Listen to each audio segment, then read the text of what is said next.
Olá, sejam muito bem-vindos ao Talk de Iniciação Científica que está sendo promovido pelo Centro Acadêmico de Engenharia de Maringá. E como convidados aqui nós temos o Daniel Tait, a Bianca Liberato e a Daniele, que vão apresentar para a gente, vão mostrar para a gente tudo ou quase tudo, pelo menos a gente espera, né? Sobre iniciação científica, que é um dos temas que muitas pessoas correm atrás para ter alguma coisa extracurricular interessante, quer trabalhar em alguma área legal, e eles estão aqui para falar com a gente sobre esse tema. Eu queria agradecer aos três, né, a Bianca e a Daniele, por aceitarem a participar com a gente com isso aqui, né?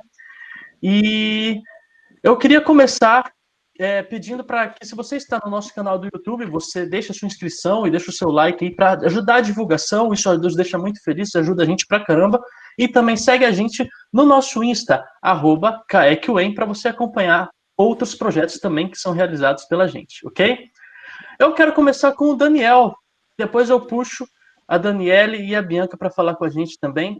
Tudo bem com você, Daniel? Eu queria que você falasse um pouco para a gente o que é uma iniciação científica, como que eu faço para participar, com quem que eu falo, de quem que eu corro atrás, qual a diferença entre PIC, PIBIC, PIBIT, como conseguir bolsa e todas essas partes meio técnicas aí. Eu gostaria que você explicasse para a gente aí como que faz, ok? Passo a palavra para você. Que bom, boa noite a todos, a Bianca, a Daniela, todos os componentes aí do CAEC, pessoal que está online. Boa noite para todos os calouros, não sei se tem alguém do segundo ano aí também. Então, é bom ver o logotipo de vocês, né? Gostaria de estar vendo a carinha de vocês também aí numa reunião ao vivo, mas né, é o jeito que a gente tem de poder chegar um pouco mais próximo e trazer um pouco mais de informação para vocês. Eu acredito que está tendo muita coisa nova aí, então até a gente estava brincando antes da gravação aqui, né? Quem está gostando de cálculo, quem está tendo o primeiro contato com a universidade. Então, espero que esteja sendo produtivo as aulas, né? A gente sabe que é difícil online, então, todos os professores e alunos também estão tendo problemas nessa parte dessa educação remota, emergencial, mas, assim, acho que acredito que está todo mundo dando o melhor de si para que a gente possa aproveitar, né? Não deixar perder esse tempo aí parado, ficar muito tempo parado, e ano que vem a gente possa voltar com todo o gás, tá? Eu preparei uma apresentação, aí que bom que eu preparei em cima do que o Nakayama, nosso violeiro aqui, pediu, né? Então, no próximo a gente precisa fazer mais um SEC, né, Nakayama? Agora a gente tem que fazer um trio, você, a Kadan e o Léo Lustosa aqui, para fazer o nosso trio. Lembra só? Você gostou, né, professor? Foi bacana. Gostou, né? Deixa eu apresentar aqui a aba.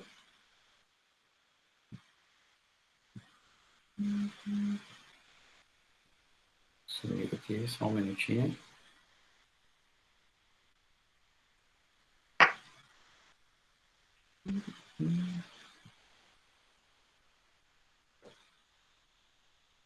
Bom, então vamos falar sobre iniciação científica, tá? Fiquem à vontade para perguntar no chat. A Giovana já deu risada aí que eu falei do nosso violeiro. Então, o que é a iniciação científica? A importância de, quando você entra na universidade, poder ter contato com pesquisas que estão ocorrendo dentro do ambiente universitário, tá? Então, basicamente, dentro da universidade, nós temos um tripé. O que é esse tripé? Todas as ações que ocorrem dentro da universidade são baseadas em 3 grandes áreas. O ensino, né? Então, é o que vocês estão tendo contato, professores fazendo parte de ensino. A pesquisa, que são as pesquisas, todo o sistema que é desenvolvido dentro dos laboratórios, tá? Nas mais variadas áreas. Aqui nós estamos falando laboratórios, porque nós estamos dentro da engenharia, mas, pedindo o pessoal mutar o microfone, mas nós temos pesquisa nas mais variadas áreas, na área de artes cênicas, por exemplo, o pessoal da música, tá? Tem pesquisa, o pessoal da filosofia, da pedagogia, então, assim, nós podemos estar fazendo pesquisa em qualquer área. E a extensão. Então, o ensino, vocês como alunos também podem trabalhar em projetos de ensino, tá? Então, ensinando a comunidade externa ou dando um curso, né? Alguma ferramenta, por exemplo, de informática, alguma ferramenta de simulação, ou uma forma de produzir um material novo, como o PET faz, né, produção de de detergente, o CAEC também levando aí essa parte de, trazendo para vocês informações aqui sobre membranas, né, agora sobre iniciação científica. Então, essas são práticas de ensino, né, fora o ensino, né, que a gente tem formal, que são as disciplinas. Na parte da pesquisa, o que nós vamos falar hoje, né, a possibilidade de iniciação científica e a pesquisa que ocorre também em muitos cursos a nível de mestrado e doutorado, e pós-doutorado também, e a extensão, que seria trabalhar com a comunidade externa também. Então, levar ações, conseguir integrar a universidade com a comunidade externa. É muito importante que ocorra também para que a comunidade, seja da cidade, seja do estado, enxergue a ciência como ela é feita também, e o conhecimento como ele é difundido dentro da universidade. Tá?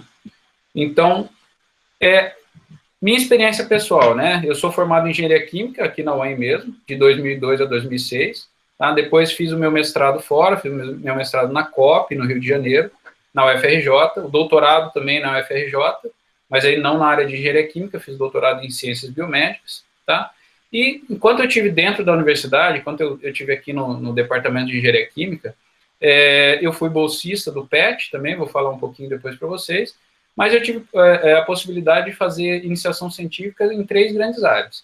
Então, eu trabalhei com engenharia bioquímica, tá? Então, na época, tinha uma aluna de mestrado, do professor Olivo, que é um professor do departamento até hoje, que trabalha na área de engenharia bioquímica, e essa aluna de mestrado fazia um cultivo de um micro-organismo específico para a produção de enzimas. Então, eu trabalhei com ela, aprendi a cultivar micro-organismos no laboratório, a fazer esterilização de meios, a fazer testes de melhor pH de crescimento do micro-organismo, melhor temperatura, e por aí vai. Né? Depois eu tive a oportunidade de fazer uma outra iniciação científica com o professor Oswaldo, que também é professor, também ainda hoje do departamento, na área de operações unitárias. Então, o professor Oswaldo dá a disciplina de operações unitárias 2, e ele é um profissional que já trabalhou na Petrobras também, então ele tinha interesse que nós trabalhássemos ou desenvolvêssemos algumas planilhas na área de simulação computacional, só que aí uma simulação um pouco mais simples, utilizando aí o Excel, que é uma ferramenta gratuita, todo mundo tem acesso, né, planilhas de Excel, onde nós pudéssemos simular colunas de destilação multicomponente. Então, quando a gente faz a separação do petróleo, a gente pode separar vários componentes diferentes. Então, a ideia era, dessa iniciação científica que eu fiz com o Oswaldo, era desenvolver uma simulação de colunas, onde a gente pudesse entrar com os componentes principais e retirar, a simulação nos desse a resposta de quais eram os componentes eram separados e quais eram as proporções, tá? Depois eu trabalhei também com automação industrial, tá errado aqui o final, tinha um S sobrando ali, com outro professor, professor Lenzi, que hoje é professor na Federal do Paraná, que tinha um projeto de automação também. Nós temos alguns equipamentos no Laboratório 2, que é o Lab 2, que é dado no terceiro ano, no quarto ano, terceiro e quarto ano, né, o Lab 1 e Lab 2, que são Laboratório de Engenharia Química 1, Laboratório de Engenharia Química 2, são equipamentos que são passíveis de automação. Né? Então, o professor Lenzi tinha um projetinho de iniciação científica que era tentar automatizar os equipamentos que estão ali. Né? Então, até hoje, nós temos pesquisas nessas áreas, né, da área de automação, com a engenharia elétrica, com, né, a composição do curso de engenharia elétrica, também dentro do departamento de engenharia química. Nós temos vários professores trabalhando com isso até hoje. Então, assim, essa foi a minha experiência aqui no laboratório como aluno, né? Então, fui aluno de vários professores que estão aí hoje, então hoje como professor também, tenho a minha experiência de orientação com os meus alunos. Hoje eu trabalho na área de ambiental, né, engenharia bioquímica, mas na área de produção de biogás. Então, tive meu mestrado e doutorado na área de cultivo de micro-organismos, cultivo de células, e me especializei em escalonamento de produção de micro-organismos, células animais. E hoje a gente trabalha aqui com fermentação anaeróbia para a produção de biogás. Então, tenho alunos de iniciação científica que, nessa área em geral, vão trabalhar junto com alunos de mestrado e doutorado. Tá? Bom, tive um período no PET também, que é importante. Na época que eu estive na graduação, não tinha outras instituições acadêmicas, o próprio centro acadêmico da engenharia química estava retomando, não tínhamos a AISH, por exemplo, não tínhamos a empresa Júnior, vocês já devem ter tido contato também, outros contatos aí nas palestras de abertura do ano, né, do nosso ano letivo, que começou há pouco tempo. Então, lá também eu tive a oportunidade de fazer pesquisas relacionadas ao PET, algumas extensões, né, alguns trabalhos relacionados com a comunidade externa, que a gente fazia um trabalho com a cooperativa de catadores de lixo de Maringá, então ia lá, observava quais eram as necessidades dele, era uma parceria com vários cursos, com outros PETs da universidade, então a pessoa da agronomia ensinava eles a fazerem hortas, a gente ia lá para ensinar a fazer sabão, a melhorar o processo de reciclagem, tentar separar alguns tipos específicos de plástico, polietileno, do polipropileno, tentar dar uma startup numa extrusora de material que eles tinham lá na época. Então, foi assim, a parte onde eu mais atuei e onde eu desenvolvi essa grande capacidade assim, de falar em público, ter contato pessoal, que é muito importante para o engenheiro. Então, o engenheiro não necessariamente é aquela pessoa que vai ficar dentro do escritório só estudando, só trabalhando ali atrás de uma mesa, atrás de um computador. O engenheiro é o cara que vai para o processo, vai desenvolver, vai ter que conversar com outros operadores de processo, né, que talvez não tenham a mesma formação, ou tenham uma formação em uma área técnica, conversar ao mesmo tempo com um gerente, com um administrativo. Então, é muito importante essa que a gente chama de interação interpessoal. Tá? Muitos alunos reclamam assim, eu vou para o meu estágio, mas acho que eu não tive muita interação interpessoal. Eu sempre brinco aqui com o pessoal que, assim, interação interpessoal a gente vai aprender no decorrer do curso, né, no desenvolvimento de um novo curso, num congresso, numa confraternização acadêmica. Então, essa parte é importante que vocês tenham contato, saibam se comunicar e mostrar o que vocês estão fazendo, tá? Então, tive a oportunidade de dar curso de HP, essa era uma HP 48, deve estar na HP 60, não sei mais qual está, cursos de simulação computacional, então, também importantes aí no desenvolvimento profissional, tá? Bom, como funciona a iniciação científica? Então, especificamente falando de pesquisa, tá? Nós não vamos estar falando de ensino nem de extensão, vamos estar falando sobre pesquisa a nível acadêmico dentro da universidade, tá? Então, nós temos, essencialmente, 3 denominações dentro da universidade. O PIC, que é o Programa de Iniciação Científica, o PIBIC, tá? Que é Programa Institucional de Bolsas de Iniciação Científica, tá? A diferença entre PIC e PIBIC é só a bolsa, então, esse daqui não é remunerado, tá? E o PIBIC é remunerado. Qual a vantagem do PIC? Eu vou falar mais adiante para vocês, é que o PIC tem 4 entradas anuais. Então, durante 4 épocas específicas do ano, você pode estar conversando com o professor e iniciando um trabalho. Já o PIBIC, da mesma forma que o PIBIT, né, tem só entradas uma vez por ano, né? Então, as seleções normalmente são feitas em maio e abril, e o início em agosto desses 2 programas que tem bolsa, tá? Eu já vou explicar direitinho qual que é a diferença entre cada um. Então, aqui o PIC, tá? Programa de Iniciação Científica. O Programa de Iniciação Científica, a ideia é sempre estimular a pesquisa, tá? Nos cursos de graduação.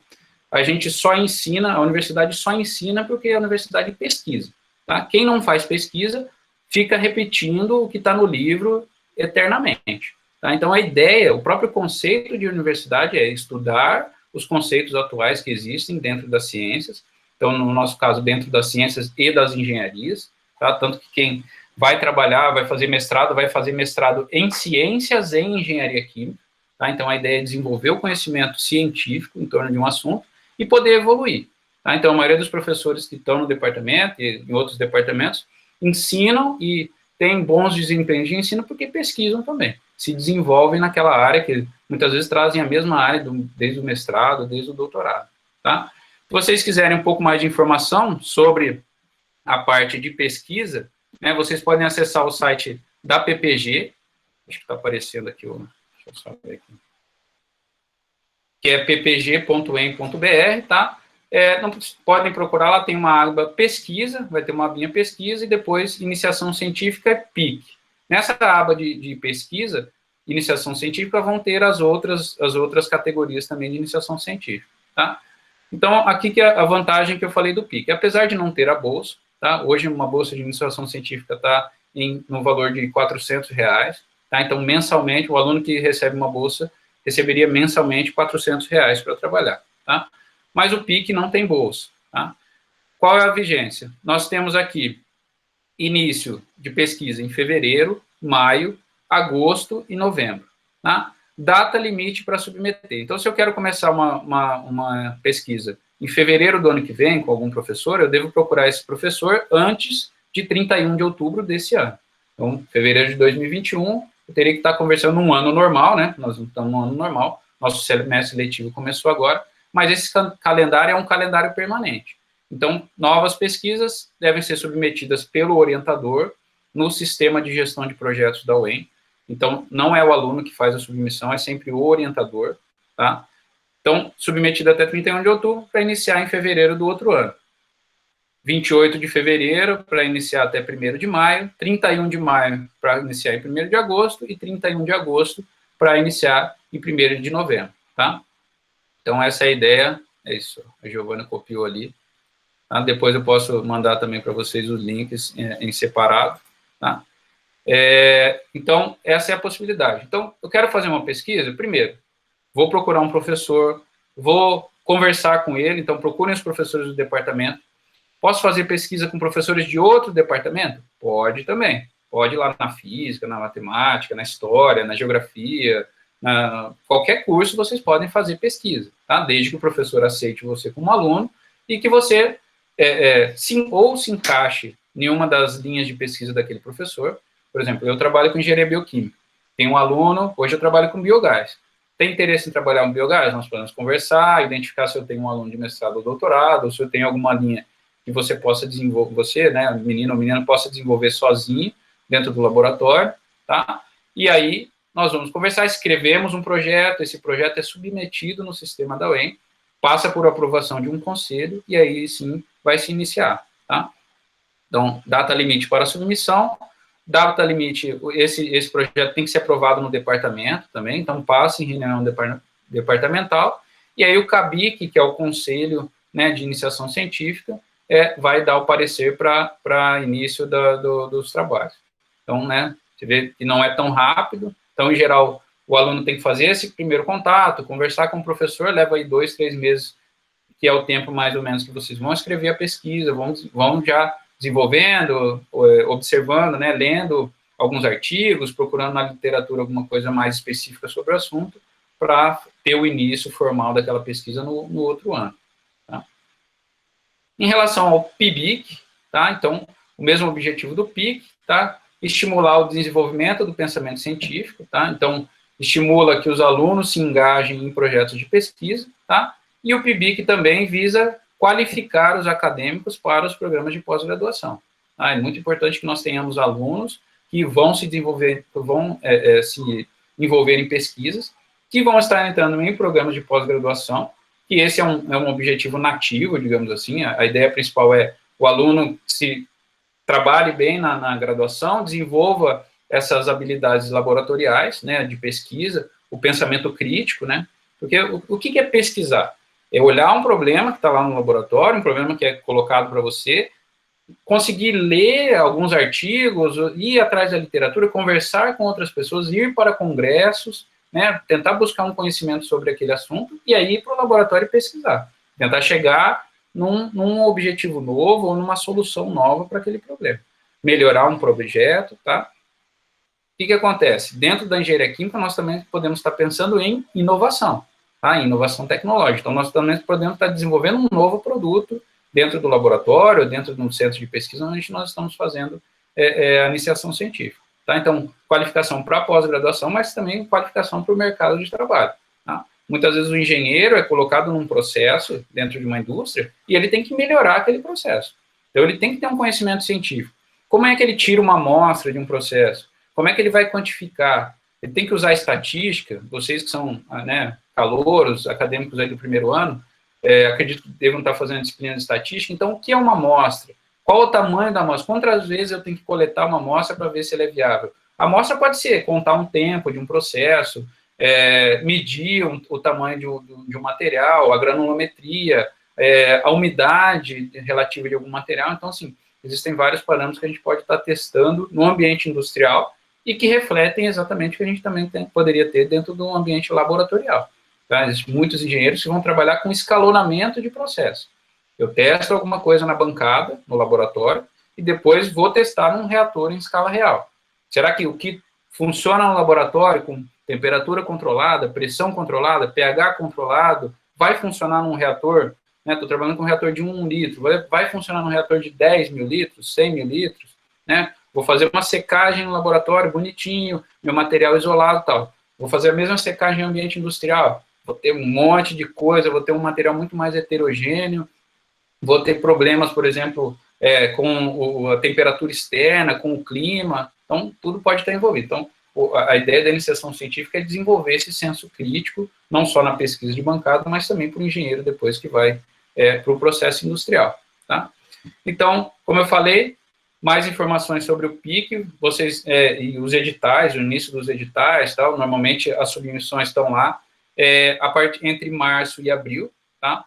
Esse ano seguiu mais ou menos essa regra, mas como nós tivemos essa parte meio confusa aqui por conta da pandemia, mas as pesquisas esse ano não vão iniciar em agosto, vão iniciar em setembro. Então, os bolsistas do ano passado vão trabalhar até o final de agosto, trabalharam, né, até ontem, até 31 de agosto, e as novas pesquisas vão se iniciar em setembro, tá? Então, mais informações ali dentro do site da PPG, aba pesquisa, iniciação científica, PIBIC, aí por que é CNPq? São 3 órgãos que vão financiar a pesquisa dentro da universidade. Então, são 3 fontes que pagam bolsas para pesquisas de iniciação científica. O CNPq, que é o Conselho Nacional de Pesquisa, né, um órgão federal. Então, cada universidade tem um número específico de bolsas, a UEM tem esse número, que é dividido entre os vários centros, tá? Fundação Araucária, que é uma fundação de apoio, que é o FA aqui, Fundação Araucária, que também fornece um número X de bolsas para a universidade, que é dividida para cada centro, tá? E a UEM também tem bolsas de iniciação científica. Existem verbas específicas da universidade que são destinadas para o pagamento de bolsas de iniciação científica nas mais variadas áreas. Então, uma vez que você procura um orientador, ele escreve um projeto, né, tem o período de submissão, tem lá a aba específica dentro do sistema de gestão de projetos da UEM, nós chamamos de SGP, onde ele submete dentro do prazo, essa pesquisa passa sobre a avaliação do departamento, tá?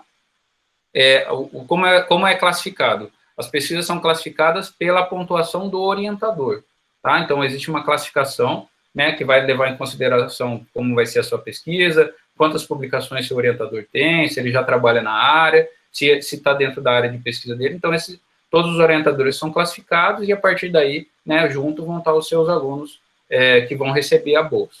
Tá? Então, é uma classificação que considera até 2 níveis de bolsa. Então, um mesmo orientador pode receber até 2 bolsas, ter 2 alunos com bolsa no mesmo programa.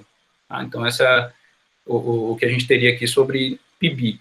Tá? Nós temos também uma categoria específica, né, nos últimos anos, que é o PIBIC Ações Afirmativas. Tá? Então, a universidade também está sempre preocupada com acadêmicos que entram a partir do sistema de cotas sociais. Tá? Então, existe um edital específico, não sei se tem alguém aqui que entrou pelas cotas sociais. Então, normalmente são acadêmicos que também vão precisar de uma ajuda financeira para se manter dentro da universidade. Tá? Então, existem editais específicos, chama PIBIC-AF, né, PIBIC Ações Afirmativas, que são direcionados diretamente para alunos, né, podem concorrer nesse tipo de bolsa, alunos que entraram pelos sistemas de cotas sociais. Também lá no site da PPG, Iniciação Científica, aí PIBIC-AF, CNPq, FA e Fundação Araucária, né, e UEM, são as bolsas destinadas, uma quantidade de bolsas também destinada para alunos para ações afirmativas. Tá? O mesmo projeto, o mesmo objetivo, a mesma ideia. Tá? O PIBIT, então, um é com C, um é com T, tá? A ideia também é iniciação científica, é o aluno ter um projeto de pesquisa, mais voltado para a área tecnológica. Tá? Aqui dentro da engenharia, às vezes é meio difícil a gente diferenciar o que é científico do que é tecnológico. Em geral, quase todos os nossos projetos são tecnológicos, tá? O que a gente não pode esquecer é que existem muitas áreas de pesquisa básica, tá? Então, biológicas, química, que vão trabalhar processos, análise de processos que nós chamamos de processos de base, tá? Descobrir um novo componente, identificar um novo micro-organismo e tal. São processos que são muito importantes dentro da área de ciência, mas que não vão gerar um novo produto, tá? A ideia do PIBIT é tentar com que pesquisas dentro da universidade, e aí também desde o nível de graduação, né, alunos já desenvolvam o seu potencial de ideias com base tecnológica. Tá? Então, o que é base tecnológica? Vou identificar um novo produto, ou posso desenvolver uma pesquisa dentro do laboratório, por exemplo, descobrir um novo carvão, descobrir um novo catalisador, né? Tem muita gente que trabalha com catalisador, ou uma nova forma de processamento de um alimento ou de um material dentro do laboratório, uma nova forma de secagem de material, de produção de algum polímero, por exemplo, e eu posso patentear esse produto, tá? Eu faço parte, eu sou um dos conselheiros do CIBIT, que é o Conselho de Inovação Tecnológica, faz parte do NIT, né, o Núcleo de Inovação Tecnológica da UEM, que é quem coordena as bolsas, então está aqui o link abaixo, né, é diferente do PIBIC e do PIC, que é a PPG, né, embora o NIT também esteja vinculado dentro da PPG, mas é um órgão à parte que faz as seleções dos bolsistas também, da mesma forma. Um orientador vai lá, submete um projeto, vai, né, depois de ter conversado com o aluno, tal, ter identificado uma linha de pesquisa onde o aluno tem interesse, seja uma linha dentro da linha de pesquisa do professor também. Esse projeto é submetido, existe uma classificação.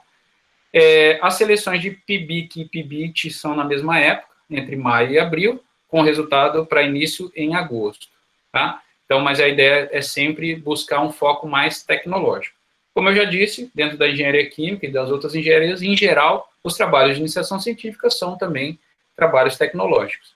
Mas, inclusive, aqui a própria pontuação para a classificação dos professores é uma pontuação que é feita diferente. Então, pontua mais professor que já tem patente, pontua mais professor que tem parceria com empresa, ou que já desenvolve processos tecnológicos também dentro da universidade, né? Então, a ideia é até abrir, eu tenho um projeto na cabeça, eu sempre falo com vários acadêmicos aqui, a ideia é que aqui, pelo menos dentro da engenharia química e das outras engenharias, nós possamos abrir nossa cabeça para as startups. A ideia é de ter uma ideia, conseguir incubar a ideia, nós temos uma incubadora tecnológica dentro da universidade, então você que é aluno do primeiro ano, do segundo ano, talvez do terceiro, esteja assistindo aqui hoje ainda tem dúvidas sobre iniciação científica, desenvolvam um projeto, façam uma pesquisa de mercado, verifiquem se esse projeto é viável e, após os 5 anos de faculdade, monte a sua própria empresa. Tem uma ideia, eu acho que essa ideia é boa, eu posso vender esse produto no mercado? Monte uma empresa. Entre na incubadora e vá montar a sua empresa. Nós temos acadêmicos aí do 5º ano que estão montando empresas de produção de bebidas, já tivemos acadêmicos que montaram empresa de cosméticos, não incubadas dentro da universidade, mas fora, né, montaram a própria empresa. Nós temos exemplo de cervejarias aqui de Maringá, que são de ex-alunos também, tá? Alunos que produzem módulos para produção de hidrogênio, para purificação de combustíveis. Então, há 2 anos atrás, 2 alunos montaram a empresa e fizeram um estágio na própria empresa, tá? Um montou, fundou, né? O outro ainda estava na graduação, quando foi se formar no 5º ano, fez estágio na própria empresa. Então, um que já era engenheiro formado, assinou para o outro sócio fazer estágio dentro da própria empresa, tá? Para mim, né, e para vários professores do departamento, isso é excelente, né? O aluno tem que desenvolver o conhecimento. Se nós podemos resolver um problema para um administrador, para uma empresa privada, nós podemos também resolver um problema para a nossa própria empresa. Então, tenham conhecimento, achem que o produto é viável, se arrisquem no mercado, vão atrás, existem incentivos fiscais, existem isenções de impostos para quem incuba a empresa dentro das universidades, tá? E aí eu sempre falo de um exemplo prático. Onde eu fiz o meu mestrado e doutorado, tem uma incubadora tecnológica, né? No Rio de Janeiro, claro, a gente tem lá um foco muito maior na área de petróleo e gás, tem várias empresas dentro do campus da UFRJ que trabalham nessa área, mas lá são 10 vagas na incubadora tecnológica, e ano passado o edital teve 150 empresas, 150 startups de alunos concorrendo para comporem essas 10 vagas da incubadora tecnológica.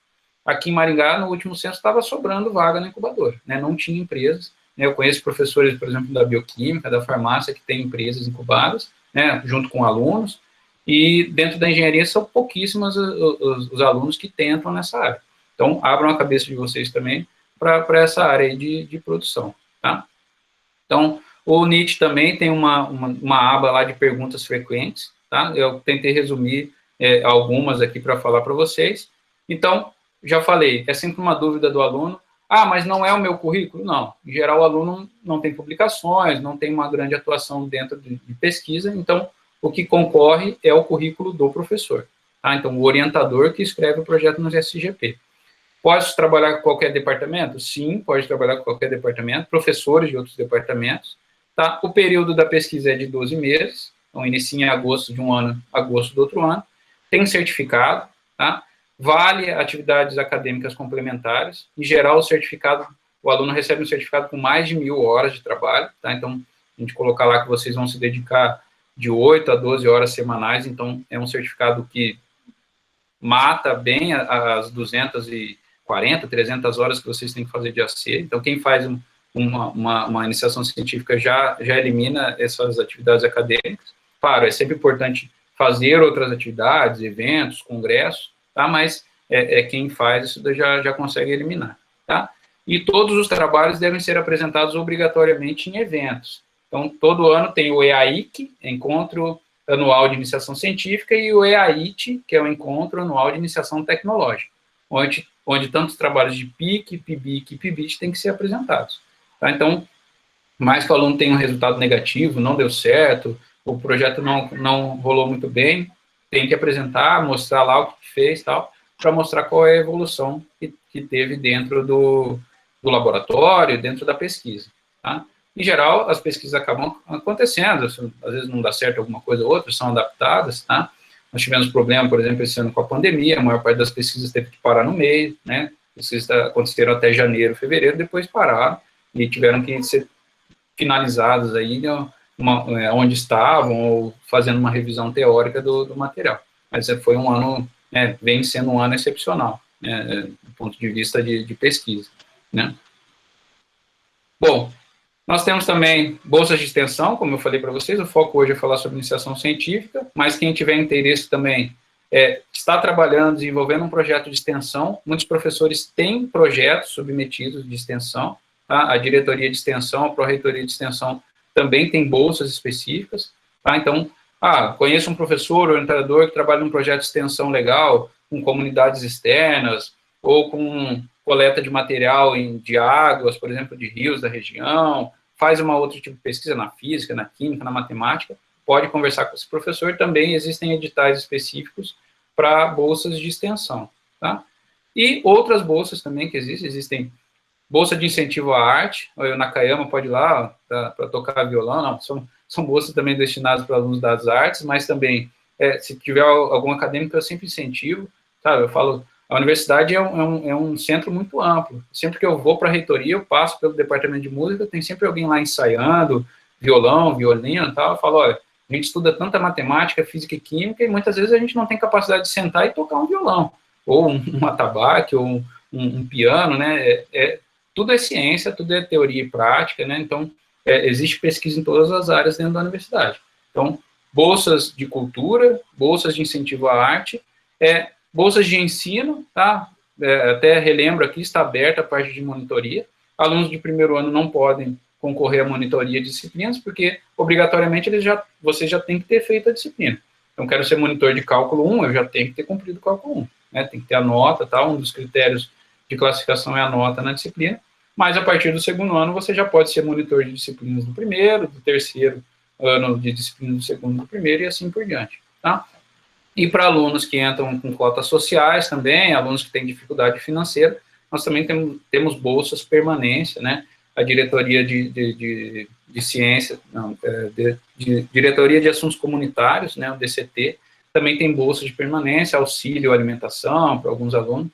Então, se alguém entrou nesse tipo de situação, precisa de ajuda financeira também, então pode procurar aí o site do DCT, existem editais específicos para esse tipo de auxílio. Tudo bem? Bom, acho que eu já falei demais, já passei meia hora aqui, tem bastante coisa aí, o pessoal vai falar um pouco da experiência. Agradeço, se alguém tiver alguma dúvida, a gente pode conversar hoje também, e também o meu e-mail aqui, dtvaresquini@uem.br.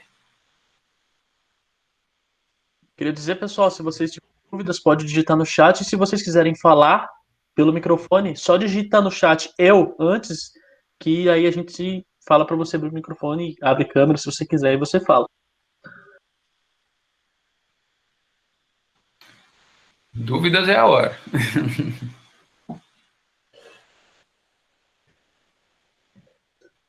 Bom, se vocês quiserem mais para frente, vocês podem fazer alguma pergunta a mais para ele. Ó, o Lucas Crepaldi Henriques quer falar. Pode abrir o microfone, então. Se quiser abrir a câmera também, pode perguntar, pode fazer sua pergunta. Boa noite, gente. O professor Daniel, tem algum lugar que eu consiga saber quais professores fazem que tipo de pesquisa para eu ter uma orientação melhor? Sim. No caso específico aqui do Departamento de Engenharia Química, você pode estar acessando o PEC, que é o Programa de Pós-Graduação em Engenharia Química. Então, no site do PEC tem lá, o Gabriel já colocou aí, as linhas específicas de pesquisas de mestrado e doutorado que são desenvolvidas dentro da universidade, ou então acessando o currículo Lattes. A plataforma Lattes, todo professor tem um currículo Lattes. Tá? Aí é importante, o aluno de iniciação científica também tem que fazer um currículo. Tá? Então, se vocês quiserem entrar do CNPq, procurem plataforma Lattes, tá? O aluno para participar de iniciação científica a partir de que ano? Já vou falar isso daí para vocês. Então, na plataforma Lattes, tem lá as linhas de pesquisa que aquele professor desenvolve também. É um pouco mais complicado, né? Porque você tem que ir rolando e tal, mas você vê lá quais foram os últimos artigos que aquele professor publicou, quais são as pesquisas que estão em vigência, outras coisas que aquele professor já publicou ou já desenvolveu. Eu tenho que trabalhar só naquilo que o professor trabalha? Em geral, alguns professores vão desenvolver aquelas linhas de pesquisa. Tá? E vão ter outros alunos que podem auxiliar. Posso fazer uma ideia nova? Sim, pode conversar com o professor, falar, olha, eu pesquisei isso, um catalisador, por exemplo, que não seja específico, que gostaria de trabalhar isso. Claro, tudo tem que ser viabilizado, né? Porque as pesquisas custam também, né? Então, muitas vezes são viabilizadas com as verbas da pós-graduação que financiam os laboratórios do departamento. Tá? Então, por ali você consegue saber quais são as áreas específicas. Alguém perguntou aí, o aluno... Não, tá top então, professor. Valeu. Beleza? Tá joia? Olha, em geral, a Carolina perguntou aqui se pode, a partir de qualquer ano. Vocês vão ver que o primeiro e o segundo ano, nós chamamos dos anos de formação básica da engenharia química, são mais pesados. Tá? Pesados o quê? Devido à quantidade de matéria, carga horária que vocês têm. Tá? Por nós estarmos nesse regime emergencial, vocês não estão tendo as aulas de laboratório. Mas já dá para ver pelas aulas teóricas que assim, é a parte do curso que é mais difícil, digamos assim. Não no grau, no nível de dificuldade de engenharia, porque vocês vão começar a ver as disciplinas mais específicas de engenharia a partir do terceiro ano, tá? Embora no primeiro e segundo ano vocês vão ver introdução à engenharia química e fundamentos de engenharia química, que são já a base da engenharia, mas em geral a gente recomenda que o aluno procure iniciação científica a partir do segundo ano. Ah, é proibido fazer iniciação científica no primeiro ano? Não é proibido. Se vocês tiverem garra, vão lá procurar, acho que dá tempo, é muito mais, digamos, sofrido, assim, é mais um processo que vocês teriam que se dedicar, tá? Então, o ideal é que a iniciação científica não atrapalhe a sua graduação. Ela tem que compor junto com a sua graduação. Tanto que muitos orientadores vão o quê? Vão olhar o seu horário para ver que horários você teria vago para trabalhar no laboratório, no caso de uma pesquisa laboratorial, mas nós também temos pesquisa, por exemplo, na área de simulação, onde o aluno pode estar no laboratório utilizando um computador do departamento ou pode estar fazendo, né, baixar um simulador e estar fazendo na sua própria casa. Né? Então, são dedicações diferentes. Cada um é cada um, né? Se por um acaso um aluno aí de primeiro ano quiser fazer uma pesquisa, achar que tem condições, que tem tempo livre, tá? Mas a gente acaba sempre recomendando o aluno que está no meio do segundo ano, início do terceiro ano, para procurar as pesquisas. Então, pode procurar, por exemplo, no início do segundo ano, para submeter uma proposta de PIBIC, PIC ou PIBIT, para iniciar em agosto do segundo ano. Né? Então, já está acabando os cálculos, as físicas, já está entrando nas disciplinas mais específicas de engenharia, então seria muito mais fácil. A Bianca está aí, ela pode falar sobre a pesquisa, a Dani também, que foi aluna aqui. Então, seria essa a ideia da... Mas não é proibido, tá? Alunos de qualquer ano podem trabalhar. Mais perguntas? Ana Clara, deixa eu só tirar aqui minha apresentação. Aí fica mais fácil para eu abrir a tela toda aqui. A Ana Clara fez ali. E a outra Maria Clara também. Você prefere ler ou prefere que eu leia para Eu você? posso ler. Não, é que agora eu abri, o chat estava metade aqui na minha tela, estava difícil, né? Ana Beleza. Clara, professor, tem algum outro site que podemos ter informações sobre datas dos resultados finais das bolsas 2020 e 2021, além da PPG? Bom, normalmente é divulgado para todos os professores no e-mail dos professores, né, dos coordenadores, dos orientadores, tá? Então, já saiu, mas quem oficialmente divulga é a PPG também. Então, tem lá os resultados das bolsas, as classificações. Tá? Demorou um pouquinho, porque esse ano o CNPq também atrasou para divulgar o número total, o quantitativo total de bolsas. Então, foram classificados os alunos, né, os professores, mas né, não se sabia ainda quantas bolsas viriam, não se viriam bolsas de iniciação científica, por isso acabou demorando um pouco mais.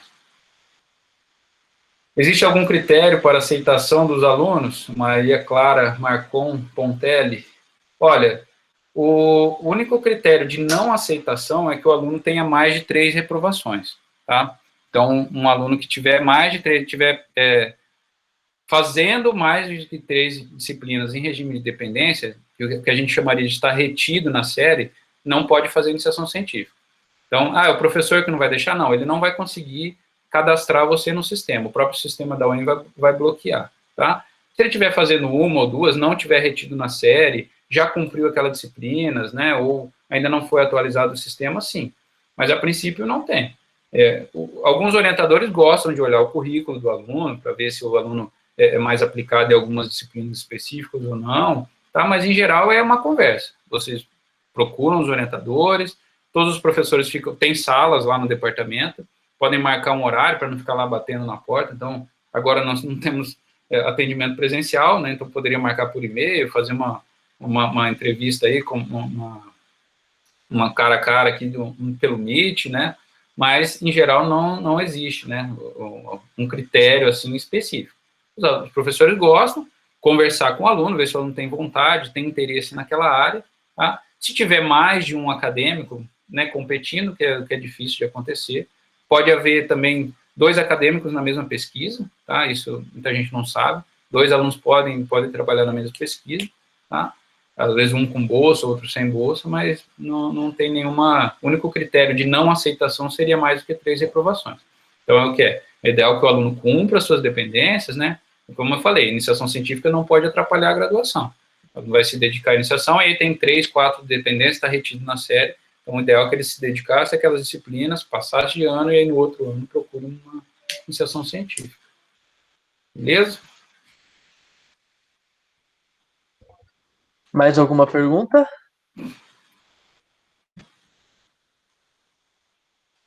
Não? Então vamos prosseguir. Daniel, muito obrigado por conversar, explicar bastante. Muita gente, inclusive eu posso falar por mim, muita gente é meio perdido ainda com isso, não sabe 100% a diferença entre um PIBIT e um PIBIC, por exemplo, né? E, enfim, a gente agradece. E agora eu quero falar com a Daniele Campos. Ela que atua agora como engenheira química na área de pesquisa, né? Ela também fez IC. E a gente queria saber o que participar de uma IC, né, de uma iniciação científica, proporciona na sua vida. Como que você vê a importância disso na graduação e, tipo, em que parte de pesquisa você pode atuar como engenheira química, né, na área de pesquisa. E como que a pandemia impactou na pesquisa, né? E falar os benefícios, malefícios de todo ela. Dá um retorno para mim em relação ao som, tá? Dá para escutar? Tá um pouquinho baixo. Se puder aumentar. Sim. Fala de novo? Melhora se falar assim? É melhor assim. Assim tá melhor.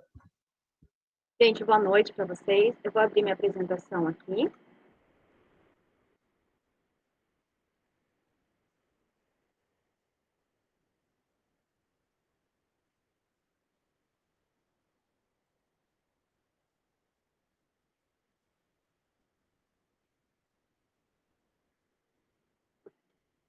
Acho que apareceu para todo mundo. Aqui tá um pouco cortado, não sei se pro resto também está. Aí, acho que agora foi. Agora foi, né? Agora sim, beleza, agora sim. Gente, então boa noite, eu sou a Daniele Campos Martins, tá? E eu queria conversar com vocês, primeiro fazer um momento de reflexão. Eu vi que a gente tem bastante aluno de primeiro ano aqui, provavelmente dos 3 primeiros anos, que foram os que estão assistindo a palestra hoje. Então, eu queria perguntar assim para vocês, não precisam responder, eu sei que vocês são tem um pouco de vergonha ainda de falar pelo microfone, né? Mas pensa aí com você, qual foi a sua motivação para entrar no curso de Engenharia Química? Quem já assistiu 2 anos atrás, a gente teve o mesmo toque, eu e o professor Daniel, a gente teve o prazer de fazer junto também, e eu contei um pouco que a minha motivação para entrar foi que na época eu assistia muito CSI. Então, CSI sempre teve muita parte investigativa, a parte do laboratório, e ir para resolver crimes, e eu achava isso o máximo. E aí eu fui pensar, fui conhecer para eu saber, na realidade brasileira, onde que eu podia entrar, e vi os concursos da Polícia Científica e Criminalística. E aí fui ver quais eram as temáticas de área de concurso e achei que a parte que eu mais me encaixava era na Química, em Engenharia Química. Então pensei, poxa, vou fazer Engenharia Química, se nada der certo, eu vou para a indústria e vou ser feliz lá. Mas depois vocês vão ver que meu caminho mudou bastante nisso. Então qual foi a sua motivação para entrar no curso? Você entrou no curso da Engenharia Química sabendo realmente o que o engenheiro químico faz? Você já descobriu o que o engenheiro químico faz? Senão, não tem problema. Você faz parte de quase 100% das pessoas que entram na engenharia química. Então, relaxa que você vai descobrir durante o curso, tá? Bom, a minha trajetória foi essa daqui, que eu vou apresentar um pouco detalhada, mais rapidamente para vocês. Então, eu entrei na graduação em 2010, fiz até 2014.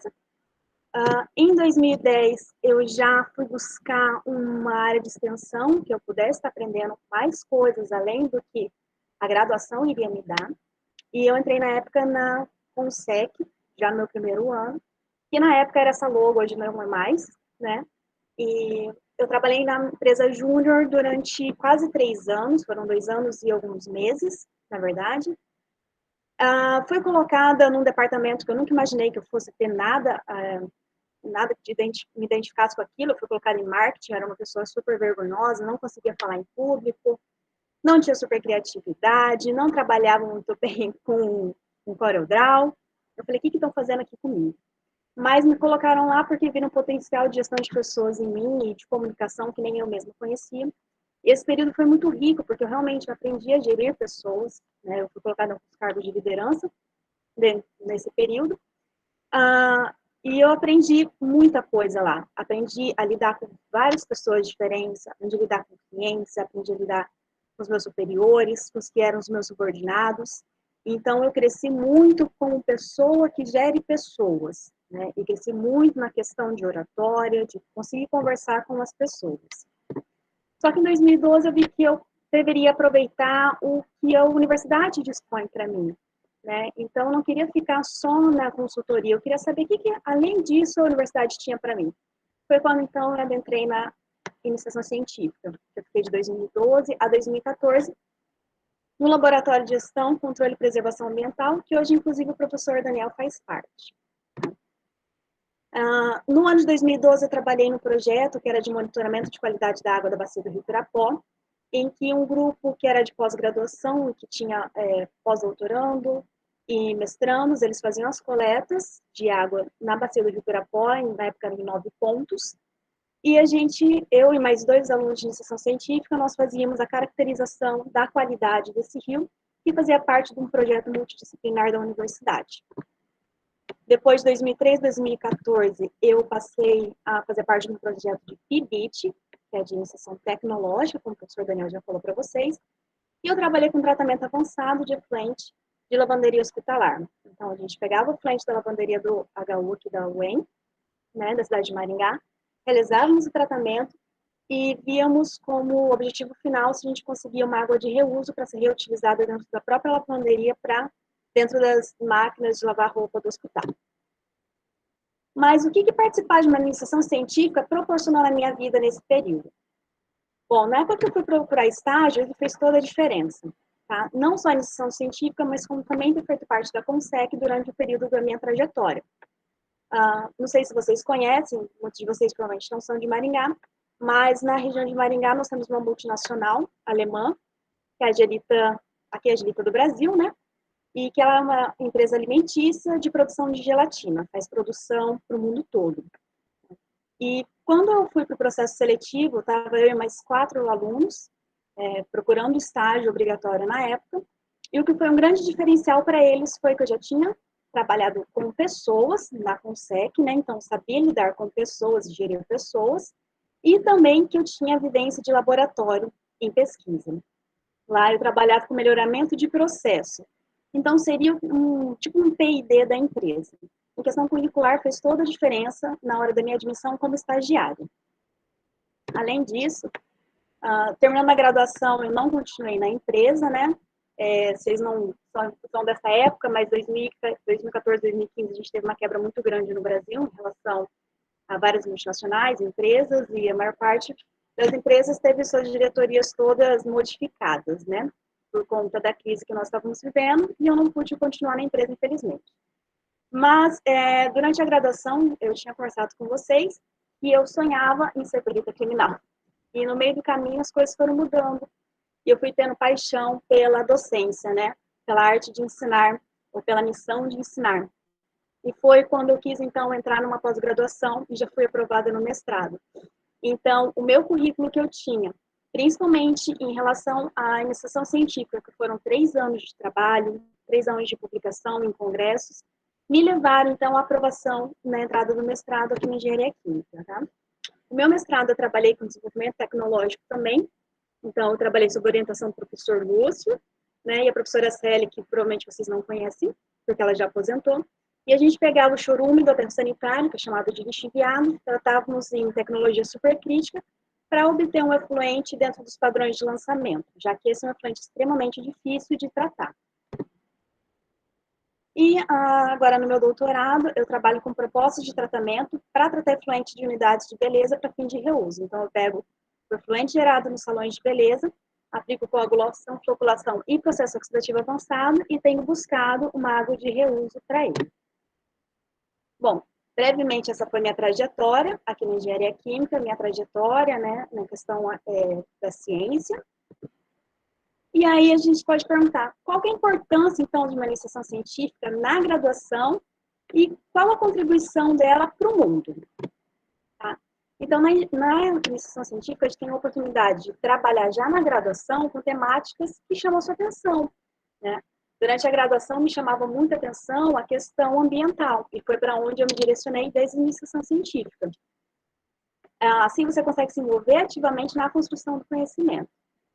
Eu tenho aqui online uma das minhas alunas de iniciação científica que passaram por mim, né, que é a Thaís, e ela, com certeza, ela pode falar para vocês, testificar para vocês que nada como se envolver no processo, para você entender um processo, para você desenvolver o conhecimento seu, tá? Então, é extremamente rico isso. E essa experiência, ela vai te ensinar a lidar com responsabilidades dentro do projeto de pesquisa e vai te trazer uma maior maturidade profissional. Tá? Ali você vai aprender a lidar com diferentes tipos de pessoas, provavelmente você vai trabalhar junto com pós-graduando, você vai aprender a lidar com o orientador, com outros colegas de iniciação científica, fora que você tem suas próprias responsabilidades, questão de horário, relatórios, enfim, são várias coisas. Quando você entra na iniciação científica, na ciência, de modo geral, você passa a ter uma visão muito mais sistemática das coisas, e uma visão sistêmica mesmo, sabe? Você começa a não olhar só uma coisa pontual, você começa a olhar tudo em torno disso para entender esse pontual. Porque na engenharia faz todo sentido, porque a gente trabalha com processo, então a gente tem que entender tudo o que acontece no entorno para o nosso fim, para o nosso objetivo. Então isso acaba expandindo a nossa visão de mundo, tá? Talvez agora seja um pouco abstrato o que eu estou falando para vocês, mas conforme os anos vão passando dentro da engenharia, isso vai clareando bastante. Você aprende a olhar as coisas com muito mais riqueza, sabendo interagir tudo ao envolto. Você também tem a oportunidade de praticar e melhorar a habilidade da escrita, tá? Você vai ser obrigado a escrever relatórios e artigos para congressos. Você pode pensar, poxa, que saco, vou ter que fazer isso, eu odeio fazer relatório de lab de EQ. Mas você aprende a escrever. Isso é muito importante, que depois que você entrar numa empresa, você precisa fazer relatórios para os seus superiores, né? Além disso, vai te auxiliar no desenvolvimento da oratória. Muitos laboratórios, eles fazem seminários internos no laboratório de pesquisa, e você também tem que apresentar em congressos, como o professor Daniel falou. Isso é muito importante. Não importa se você é tímido, se você acha que você não sabe falar em público, você precisa aprender como engenheiro. E ali é uma grande oportunidade para você fazer isso. Fora que você vai enriquecer o seu currículo acadêmico e que pode te abrir portas para estágios, como abriu para mim, para empregos e também, caso seja a vontade de vocês, para uma pós-graduação. Com isso, você vai se formar um profissional muito mais completo para o mercado de trabalho, porque você vai ter a graduação que todo engenheiro químico vai ter, mas você vai ter um bônus, que você sabe fazer pesquisa, você sabe fazer ciência, o que te abre portas para trabalhar com P&D, melhoramento de processo e até no gerenciamento de processos das empresas que temos aí, né? Empresa alimentícia, de ração, enfim, todas as empresas que abrangem a área da engenharia química, que são diversas, né? E tem a oportunidade de vivenciar a ciência e poder colaborar com o avanço tecnológico e científico do nosso país. Mas que nunca a gente tem visto, né, como a ciência é importante. Hoje tem tido muito foco na parte de biotecnologia, né, na parte mais biológica. Mas vocês têm acompanhado também a crise hídrica que a gente tem enfrentado. E várias das pesquisas, principalmente na área ambiental, como é a minha área, a gente tem pesquisado coisas para remediar essa problemática. Por exemplo, eu trabalho com tratamento de efluente, para que esse efluente ele possa virar uma água de reuso para uso não potável. Para quê? Que a gente possa poupar água potável simplesmente para o nosso consumo, né? Então, várias das áreas de pesquisa que nós temos, até mesmo dentro do nosso departamento, visam uma melhoria para o mundo, né? Uma melhoria de processos para o mundo. E essa é a sua colaboração. Você colabora com a ciência, com o avanço, e colabora com o nosso país também. Fora que você tem a possibilidade de receber bolsa para desenvolver um projeto de iniciação científica, ou iniciação tecnológica, né? Com a certificação, ou ter certificação com pesquisador de iniciação científica voluntário, que é o caso do FII. Bom, como engenheiro químico na área de pesquisa, em quais pesquisas pode atuar? É uma coisa que vocês acabaram de perguntar para o professor Daniel, então eu já fiz um print da tela. Esse é o site do PEC, tá? Que é o Programa de Pós-Graduação de Engenharia Química, é pec.em.br/linhas de pesquisa, e lá você vai ter a descrição de todas as linhas de pesquisa que nós temos desenvolvidas dentro do nosso departamento. Mas aqui eu fiz um apanhado, tá? Só para trazer para vocês mais ou menos o que cada linha de pesquisa ela trabalha. Claro que isso daqui está bem resumido, tá? Então, a gente tem a biocatálise e processos bioquímicos, que vai trabalhar com o aproveitamento do potencial catalítico de micro-organismos e enzimas, a aplicação de produtos alimentícios farmacêuticos e energéticos, produção de enzimas e metabólitos por processos fermentativos, tá? Isso é claro que vai muito além disso, mas isso só para vocês terem uma ideia. A catálise vai trabalhar com preparação, modificação e caracterização físico-química de sistemas catalíticos e materiais adsorventes e aplicação de materiais em processos catalíticos de adsorção. A cinética e reatores químicos é o estudo da cinética e mecanismos de reações químicas e modelagem e otimização de diferentes tipos de reatores. Já a área de equilíbrio de fase e propriedades termodinâmicas são pesquisas de medidas experimentais de equilíbrio de fase de baixas e altas pressões e modelagem termodinâmica, estudo de propriedades termofluidodinâmicas e tecnologia supercrítica, que é o que eu trabalhei no meu mestrado. No caso, eu utilizei a tecnologia supercrítica para tratar um efluente.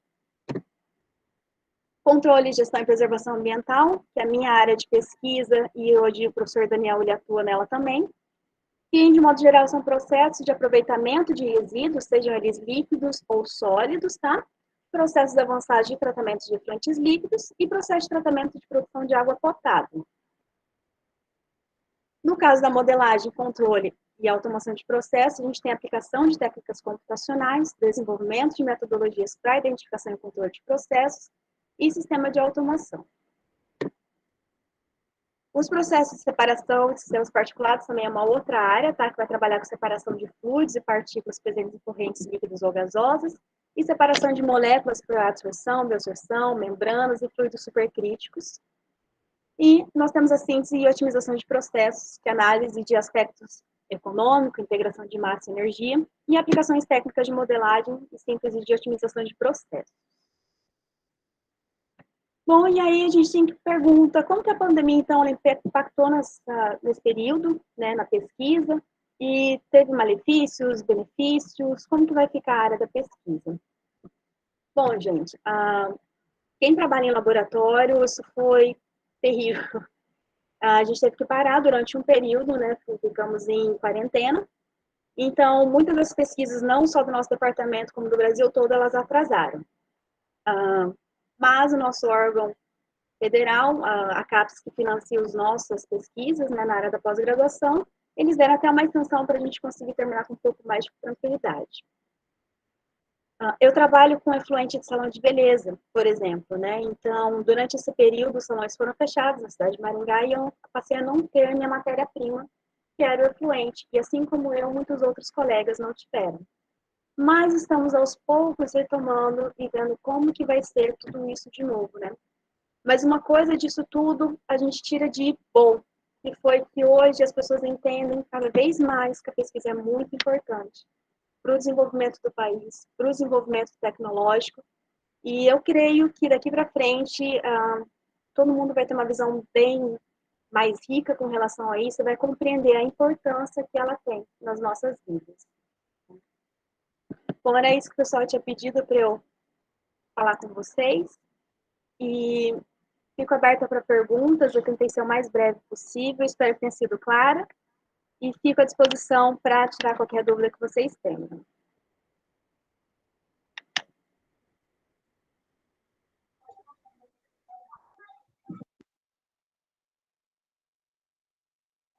Alguma dúvida, pessoal?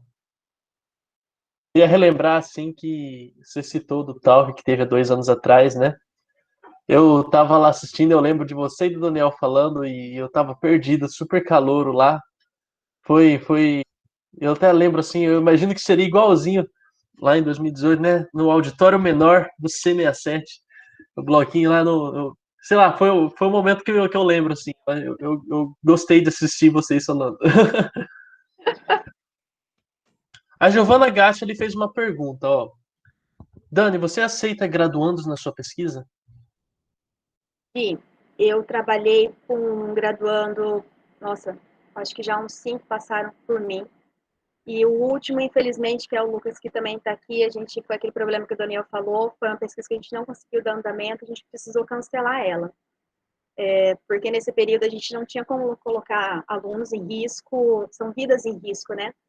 Então a gente optou, junto à orientadora dele, que a gente acabou cancelando o projeto. No momento eu não pego mais aluno, porque eu estou na minha reta final já, então eu tenho que começar o processo de treinamento tudo de novo. E a Thaís que está aqui, ela sabe, pode até falar aqui no chat, que demora um pouco esse processo de treinamento, é muita coisa. Eu trabalho com efluentes, eu trabalho com caracterização, são várias características físico-químicas que a gente tem que fazer. São processos que alguns são mais demorados, outros são mais perigosos de lidar, porque a gente trabalha com ácido. Então, nesse período agora, eu não estou mais pegando aluno. No entanto, nosso laboratório tem vários alunos de pós-graduação que têm pesquisas muitíssimo interessantes, inclusive o professor Daniel tem alunos orientados lá, e eles sim são aptos a pegar aluno nesse período. São pessoas que começaram a pesquisa nesse último ano para cá. Eu realmente, como eu estou finalizando, no momento eu não estou mais pegando.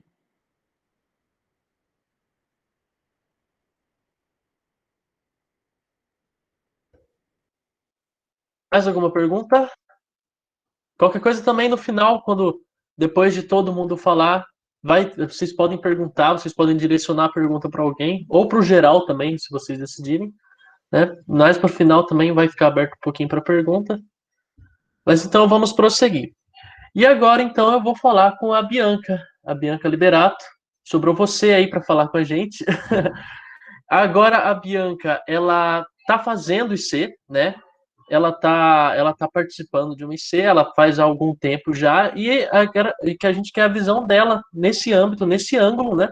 Para falar o que ela aprendeu durante a IC, como que faz, como que ela fez para participar, né? Como que foi o processo para ela integrar, né, numa IC, os direitos e deveres de um graduando que faz IC e como que a pandemia está fazendo você levar o seu projeto. né? Como que foi o impacto da pandemia no projeto de iniciação científica seu? Oi, gente. Antes de começar, eu queria pedir desculpa porque eu não consegui montar a apresentação, porque por falta de organização mesmo, porque é TCC, é caça de estágio, é AIC também, que semana passada eu tive que entregar o relatório, o resumo do EAIC, então por falta de organização eu não consegui montar, então me perdoem. Mas eu sou Bianca, eu estou no último ano de EQ e eu faço iniciação científica já há três anos. Eu comecei no terceiro ano e vou sair agora, né, para fazer estágio, que eu vou conseguir em nome de Jesus. E eu faço iniciação no laboratório, é bem grande o nome, Laboratório de Inovação Tecnológica no Desenvolvimento de Fármacos e Cosméticos. Ele fica ali no B08, no bloco B08, na CONCAP, do lado do bloco da Enactus, vocês não sabem onde é. Saindo ali do D67 na passarela, você pega o estacionamento e você vai ver 2 blocos bem isolados lá. E eu consegui bem naquela região para lá. Eu consegui a iniciação por meio de um processo seletivo. Eu lembro que eu estava andando pelo bloco, eu vi um papel falando que eles estavam precisando de estágio. Eles até colocaram vaga de estágio no laboratório.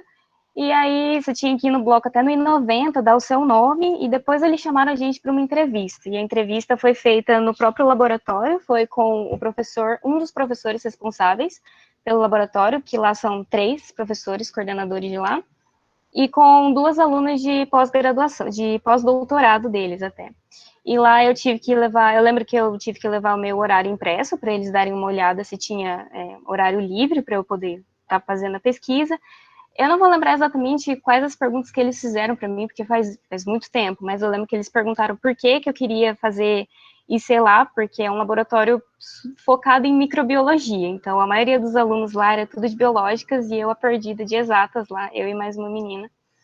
E eles perguntaram para mim por que eu queria trabalhar lá, o que eu esperava e tudo mais. E eles também me perguntaram se eu tinha feito alguma outra iniciação em algum outro laboratório, se eu já tinha experiência em algum outro laboratório. E naquele mesmo ano, eu tinha conseguido vaga em um outro laboratório, que eu saí com uma amiga minha, caçando, batendo na porta dos professores mesmo, perguntando se eles tinham vaga de iniciação para mim e para ela.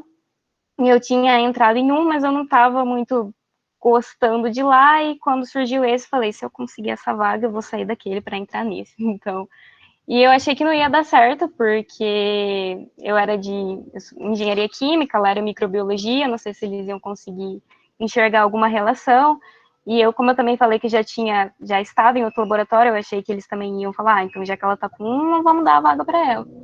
Mas no final deu tudo certo, eles mandaram um e-mail que eu e mais 4 pessoas tínhamos entrado no laboratório. Então foi basicamente assim, caiu do céu, sabe? Eu vi o papel lá escrito e eu só fui, entendeu? E spoiler, eu acho que eles vão abrir vagas para ano que vem para entrar mais gente. Então, assim, fiquem atentos ao bloco E46, que é o do PET. Foi lá que eu vi o papel, não sei se eles vão colocar lá. E então, lá como é um laboratório de microbiologia, ali no B08 a gente tem um laboratório de cultura de células tumorais e também células normais, vamos dizer assim, sem ser cancerígenas. A gente tem o laboratório de protozoários, que eles mexem com Leishmania e T-cruzi. E a gente também tem o laboratório de vírus, que se eu não me engano eles mexem só com o vírus da herpes, eu acho.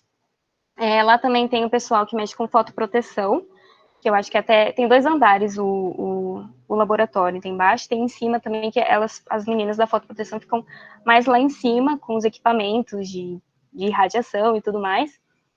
E também algumas pessoas lá, elas fazem até pesquisa com a professora Rosângela, do nosso departamento, na parte da Purifique, né, de membranas, e a fazer as análises da água. Então, e também, além desse laboratório, tem o laboratório lá do I90, que acho que é tudo junto, que mexe com bactérias e fungos, mas eu fiquei com a parte de células tumorais, então meu projeto basicamente era testar substâncias em diferentes linhagens de células tumorais para ver quais delas tinham atividade contra essas células tumorais, ver quais das substâncias conseguiam matar essas células tumorais, e também testava elas em células saudáveis, com o objetivo, né, que elas não matassem células saudáveis, porque é isso que a gente busca, um composto seletivo, né, que consiga atacar as células tumorais sem atacar as células saudáveis, né. E depois, quando eu encontrasse alguma substância seletiva, eu investiguei, né, os mecanismos de ação desse fármaco. Então, como ele atua, como ele consegue matar essas células tumorais. Basicamente, foi isso. Então, por ser um laboratório de microbiologia, eu aprendi muitas boas práticas de microbiologia. Então, lá, todos os experimentos que eu fiz tinham que ser feitos em um ambiente estéril, totalmente estéril.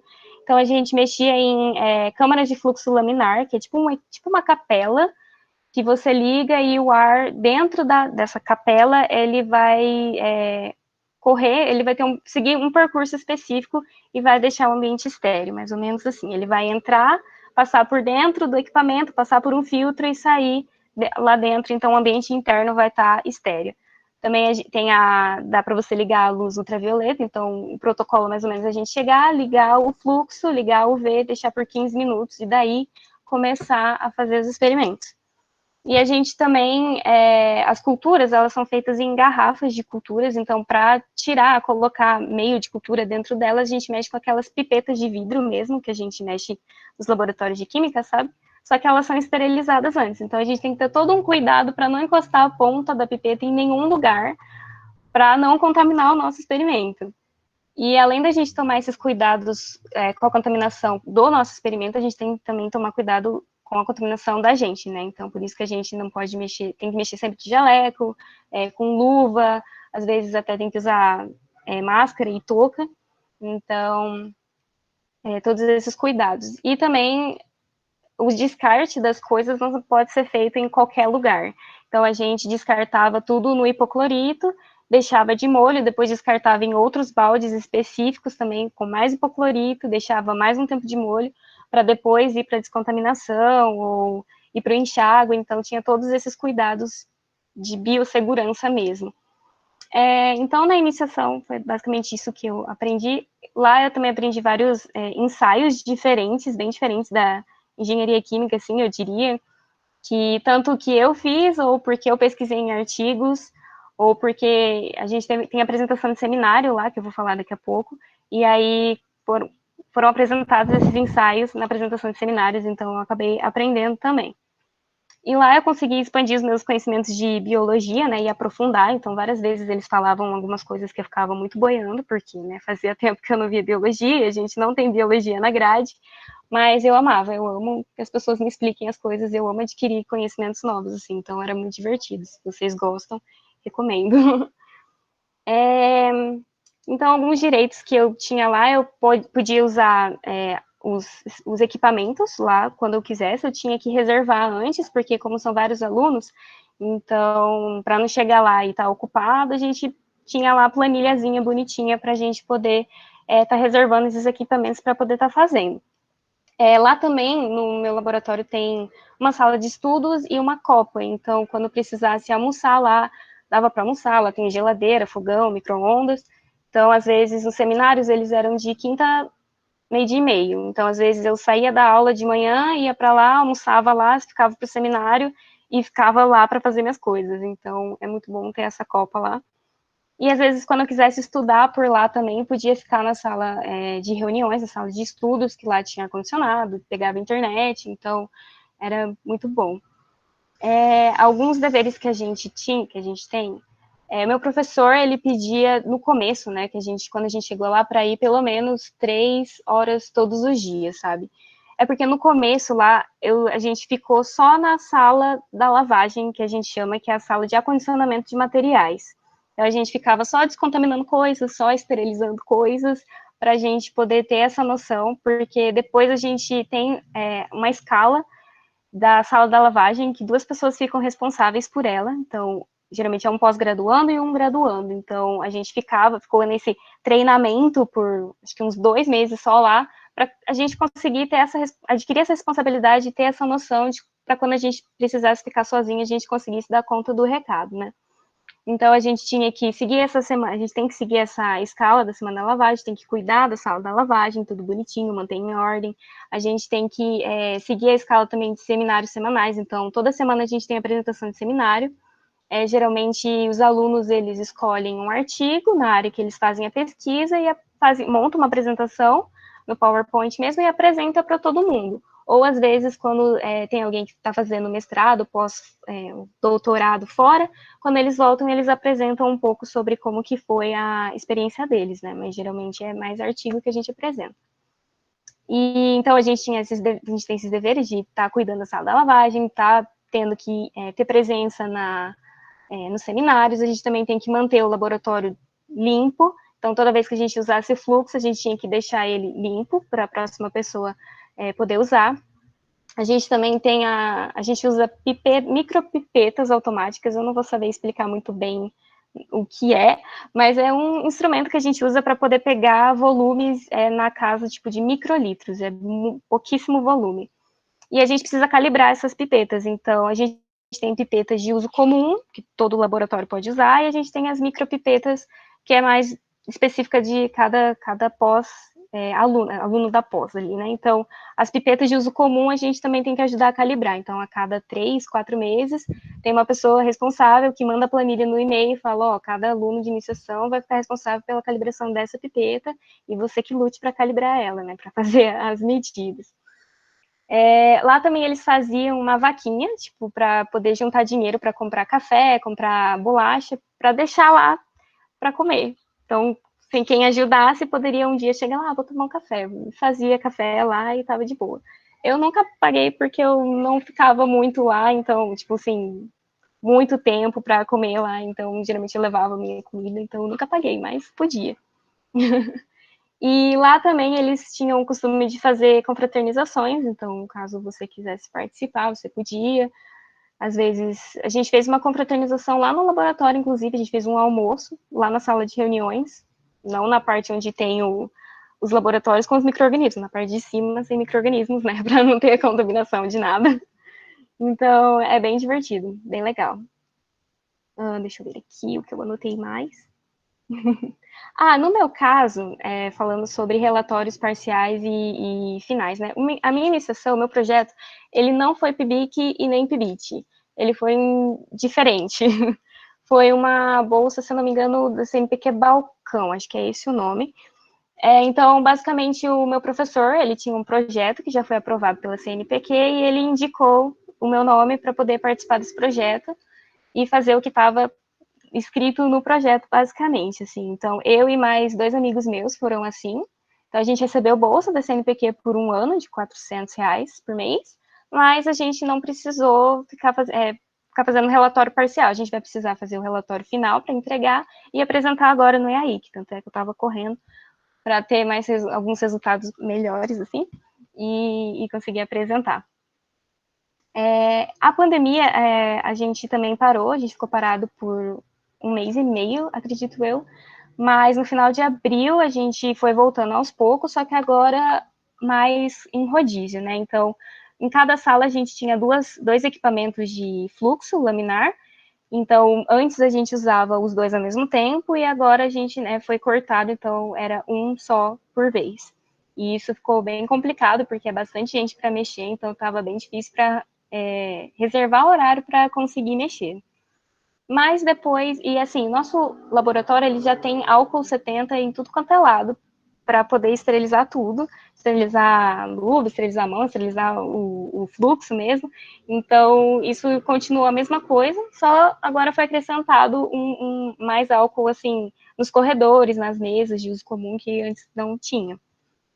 Mas foi basicamente isso. E aí eu continuei a minha pesquisa normal, porque eu já estava levando as coisas mais sozinhas. Só a questão dos ensaios de mecanismos de ação, que eu tive que fazer agora nesses últimos meses, que eu tive que fazer tudo sozinha, sem acompanhamento, e eu nunca tinha feito. Então, a minha orientadora, ela não estava indo no lab, e a professora responsável pelo laboratório também recomendou que não fossem feitos experimentos 2 pessoas juntas no fluxo para evitar aglomeração. Então, ela mandou os protocolos, eu tirei todas as dúvidas possíveis e me virei para fazer tudo sozinha. Fiquei muito preocupada, porque eu nunca tinha feito, mas deu tudo certo, então deu bom. Mas acredito que seja isso. Os seminários agora não estão sendo feitos mais presencialmente, a gente está fazendo pelo Meet, toda quinta-feira. E é isso, basicamente. Alguém tem alguma pergunta para a Bianca?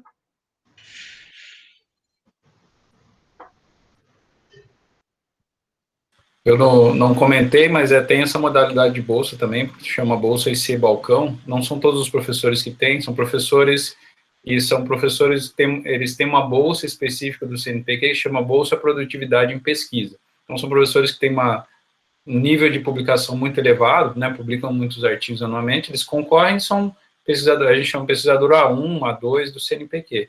Então, eles conseguem submeter os próprios projetos, né, específicos do CNPq, e esses projetos têm bolsas também, de mestrado, doutorado, ou também de iniciação científica. Esse provavelmente é uma dessas que você está, Bianca. Sim, eu lembro que foi muito do nada, assim, que eu fui colocada, sabe? Eu cheguei no lab um dia, daí minha orientadora falou, você recebeu e-mail do CNPq? Deu? Não vi. Aí quando eu entrei, tava lá falando, você tá cadastrado para ganhar bolsa, alguma coisa assim. Daí eu fiquei, meu Deus, mas o que tá acontecendo? Ninguém me falou nada. Aí depois me explicaram. Mas foi muito de repente, assim, para mim. Bianca, tem uma pergunta da Júlia Batista Rocha. Tem algum site para ler sobre essas pesquisas e sobre o processo seletivo desse departamento que você faz? Então, sobre o processo seletivo, eu acho que não. Eu acredito que não. Mas sobre o site, ali é departamento de biológica, se eu não me engano. Então, acredito que se você entrar também na PPG, não na PPG, mas no departamento de pós da biológicas, que eu não vou saber o nome, acredito que vai ter. Eu posso passar o nome do professor até, se vocês quiserem dar uma procurada. Se alguém se interessou, vou colocar o nome aqui. Ali você trabalha com Nakamura, não é? Celso Nakamura? É. Isso. Ele é da Ele farmácia, se não me engano, também. É isso, Celso Nakamura. E é bem bom o laboratório. Eu estava conversando com uma amiga minha que ela é de biomedicina e ela faz IC no T20, lá em Baixão. E ela também mexe com cultura de células. Aí uma vez eu estava comentando com ela sobre o meu laboratório, que tem 5 fluxos e tudo mais, e ela falou, meu Deus, mas o seu laboratório é muito grande, porque o meu tem 1 fluxo. E eu fiquei tipo, nossa, então tá bom. Então, assim, ele é bem conceituado. Eu entrei, assim, sem saber, sabe? Aí depois que eu estava lá, que eu percebi que eu fui entendendo melhor. Porque como não era da nossa área, e caiu do céu, assim, então eu só fui entender melhor depois que eu entrei, sabe? É importante o que foi falado aqui hoje, até por conta do tempo, a gente não consegue falar sobre todas as áreas da engenharia, né? Então, a Daniela apresentou a área ambiental, a Bianca um pouco mais voltada para a área de biomédicas, e aí, por coincidência, a minha formação também é dentro dessa área. Também trabalhei com cultivo de células lá no Rio de Janeiro. No doutorado, trabalhei com cultivo de células tronco-humanas. Então, assim, às vezes fala assim, engenharia química, o que o engenheiro químico vai fazer? Pode fazer o que quiser, tá? Pode trabalhar em qualquer área. Pode estar trabalhando na área ambiental, trabalhando na área de fármacos. Aí, o que o aluno tem que levar para essa área de pesquisa, seja na iniciação científica, seja no mestrado, no doutorado? O conhecimento analítico e técnico, né? A ideia que você pode entender de qualquer assunto, estudar aquele assunto e, de uma maneira analítica, conseguir chegar num resultado técnico, né? Conseguir chegar no seu objetivo. Eu também não sabia cultivar célula, eu tive que aprender, trabalhar em laboratório. Uma curiosidade, esse laboratório que trabalha com herpes é um laboratório nível 2 de biossegurança aqui dentro da universidade, e ele está concorrendo agora a um edital, que eu ajudei também a revisar com o pessoal lá do professor Celso e outros professores, para ele ser transformado num laboratório nível 3 de biossegurança, então está concorrendo com outras universidades, para poder fazer os testes de Covid aqui também, cultivo de coronavírus e todos os testes de materiais, novos materiais que estão sendo desenvolvidos da universidade, novos fármacos, né? Nós temos aqui, quem está acompanhando a parte de divulgação da universidade, está vendo recolocação de fármacos, né? Fármacos são utilizados para outros fins que podem ser testados aí nos problemas decorrentes da Covid também. Então, é muito importante, no B08, é um bloco, é um laboratório de nível 2 de biossegurança, né, que manipula micro-organismos ali, no caso do vírus da herpes, e agora, se tudo der certo, vai ser transformado, né, vai ter uma obra lá, vai ser transformado num laboratório nível 3. Né, então, a universidade está concorrendo para ter essa estrutura também. Então, assim, é só biológico, vocês encontraram? Não, um monte de coisa. Tenho amigos formados que trabalham na eletronuclear, por exemplo, com engenharia nuclear. Tem pessoal que foi para a área de naval, trabalha com exploração de petróleo. Pessoal que trabalha aqui na Cocamar, né, produção de óleo de soja. Ambiental, muita gente. Pessoal que vai para a área de gestão. Então, assim, o que a gente precisa ter? É essa ideia. Eu vou estar sempre usando cálculo, física, química, matemática? Não. É o conhecimento lógico. O engenheiro é a pessoa que entra em qualquer campo de trabalho, em qualquer área, e vai resolver um problema. O Nakayama vai começar a chorar isso, eu comecei a falar da palestra aí, 2 anos atrás, né? Agora ele está entendendo o que é resolver um problema, né, Nakayama? Cadê o Lustosa? Está escondido hoje ali também, mas ele também chora. Então, essa é a ideia, é que vocês possam entender qualquer área, tá? Eu trabalhei muito na área de células, na área de escalonamento de processos, e hoje é a disciplina que eu dou, engenharia bioquímica. Então, o que o engenheiro faz? Aprende o que o biólogo faz, aprende como cultiva a célula, mas aprende como colocar essa célula num bioreator de 10 mil litros e produzir 1 milhão de células por ml. Esse foi o meu trabalho de doutorado. Pegar a célula-tronco, que era cultivada em plaquinha, da mesma forma que a Bianca faz hoje, e colocar num reator de 50 litros e produzir em grande escala para 40 laboratórios do Brasil.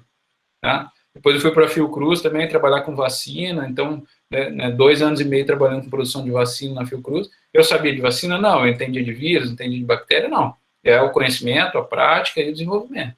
Então, muito do que a gente traz da iniciação, dessa ideia de trabalho em laboratório, de as práticas que a Bianca falou, entender os protocolos, saber quais são os perigos, né, ter uma noção do trabalho, é o que desenvolve, e a Daniela também apontou aqui, né, ela queria ser perita, ela ainda vai ser perita, né, agora ela é perita, né, da análise ambiental aí também, é muito importante, muita gente entra na engenharia química pensando na área ambiental, e qual a importância? Às vezes é chato divulgar, é chato escrever, fazer o seu relatório, mas nós estamos vivendo um momento muito grave de negacionismo da ciência.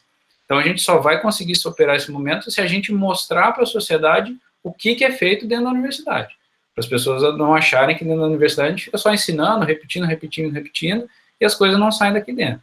Então, vocês estão vendo todas as pesquisas que estão acontecendo na USP, na FRJ, na UEM, na Unicamp, na Bahia, no Nordeste, na Federal do Ceará, são todas pesquisas que já estavam em andamento e que deram uma resposta super rápida.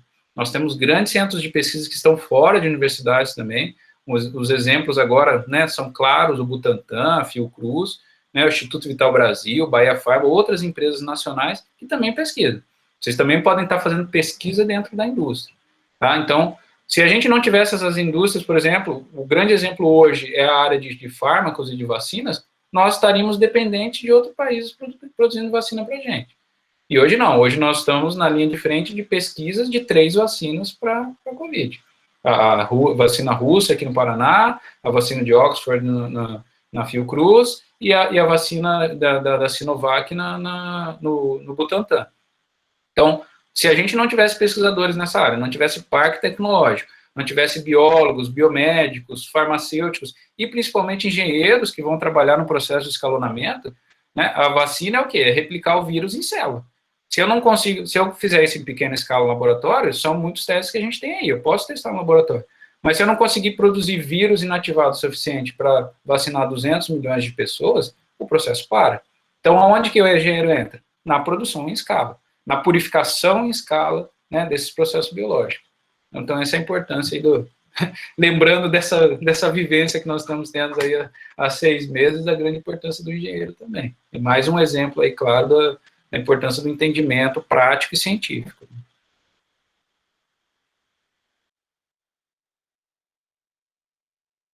A Brenda, ela estava querendo perguntar, se eu não me engano, é uma pergunta por vídeo, mas antes, eu já vou falar para você vir, Brenda, só queria falar assim, para quem quiser fazer pergunta, tanto para o Daniel quanto para a Daniele também, né, porque agora está, digamos, estaria na vez da Bianca, mas todo mundo aqui está conversando, podem também perguntar. Como você pode ver, eles estão sempre dispostos aí a conversar sobre esse tema. É um tema legal, principalmente agora, nessa época, falando de vacinas, igual o Daniel falou aí, ok? Enfim, Brenda, pode ligar o microfone, se quiser liga a câmera, pode fazer a sua pergunta. Brenda Boberman Brock.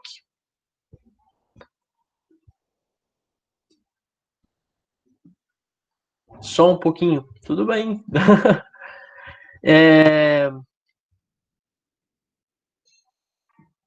O microfone está dando problema. Bom, alguém tem mais alguma pergunta, então, além da Brenda?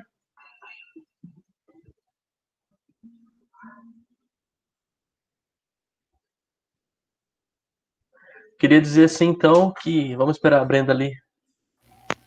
Olá, voltou. E aí, tá me tudo ouvindo? bem? Isso, tá dando certo. Ai, que estava dando problema, não estava reconhecendo, daí eu saí e voltei.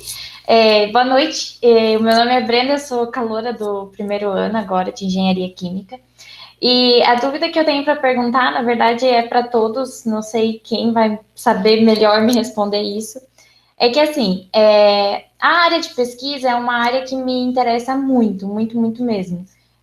Eu acho que, da parte da engenharia, eu acho que é a área que mais se encaixa no meu perfil, digamos assim. Então, só que o maior problema, acredito que seja de todos os calouros também, é que a gente não tem muito conhecimento de nenhuma área específica, então a gente não sabe nem o que pesquisar, né? A gente não sabe por onde começar, não sabe como chegar num professor e falar, olha, a gente quer pesquisar, mas a gente não faz a mínima ideia do que pesquisar. Eu acho que acho que muita gente tem o mesmo problema que eu. Então, o que eu queria saber, e na verdade essa pergunta vem na minha cabeça porque eu ouvi a Bianca falando que ela bateu de porta em porta para perguntar para os professores, olha, o que o senhor pesquisa, o que a senhora pesquisa, né? E o que eu queria saber é se isso é possível, digamos assim, por exemplo, eu não faço a mínima ideia do que eu quero pesquisar. Eu posso chegar para um professor e perguntar, por exemplo, professor, o que o senhor está trabalhando? Tem alguma área que o senhor me queira, né, que eu possa te ajudar de alguma maneira e tal? Porque como a gente não, que nem eu estou no primeiro ano, a terceira semana de aula agora e, né, começando tudo, mas digamos assim, com um pouquinho de força de vontade, às vezes a gente consegue acompanhar, né? Não sei, essa é a minha pergunta.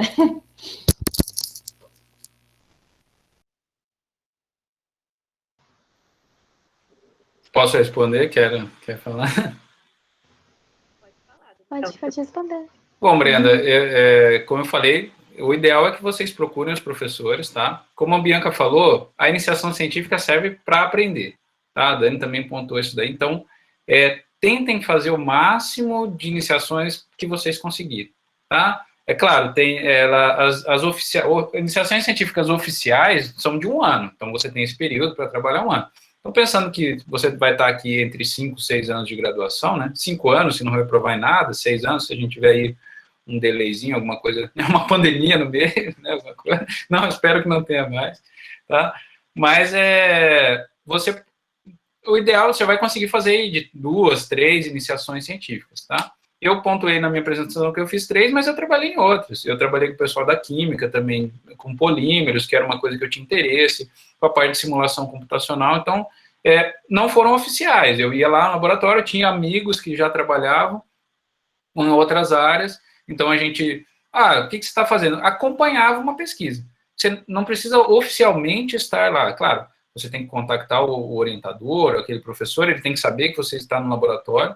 A Daniele falou que muitas vezes vai trabalhar com equipamentos de alta pressão, equipamentos com temperatura elevada, com ácido, com base. Então, assim, o aluno que entra no laboratório tem que ter um treinamento e tem que ter um cuidado, tá? Quando vocês entram no laboratório, vocês vão ser treinados a trabalhar, tá? Muitos vocês já vão levar das aulas de química experimental, de física experimental, mas a grande parte dos protocolos vocês vão aprender no laboratório. Então, sim, você pode ir lá conversar com o professor, professor, você trabalha com ambiental e tal. Às vezes é difícil iniciar uma pesquisa numa coisa totalmente nova, porque, assim, o próprio professor muitas vezes vai ter que estudar, né, os professores acabam tendo linhas específicas de pesquisa, né. Então, eu mesmo não trabalhava com engenharia, com energias renováveis, por exemplo, e hoje a minha linha de pesquisa é energias renováveis. Mas durante esses 4, 5 anos que eu estou na UEM, eu venho estudando todos os dias, né, e com meus alunos, e o conhecimento que os alunos vão desenvolvendo no mestrado, no doutorado, na iniciação, vai incorporando também com outras coisas que eu vou lendo para a gente chegar nessa área. Então, hoje eu trabalho com energia renovável, mas há 5 anos atrás eu trabalhava com vacina.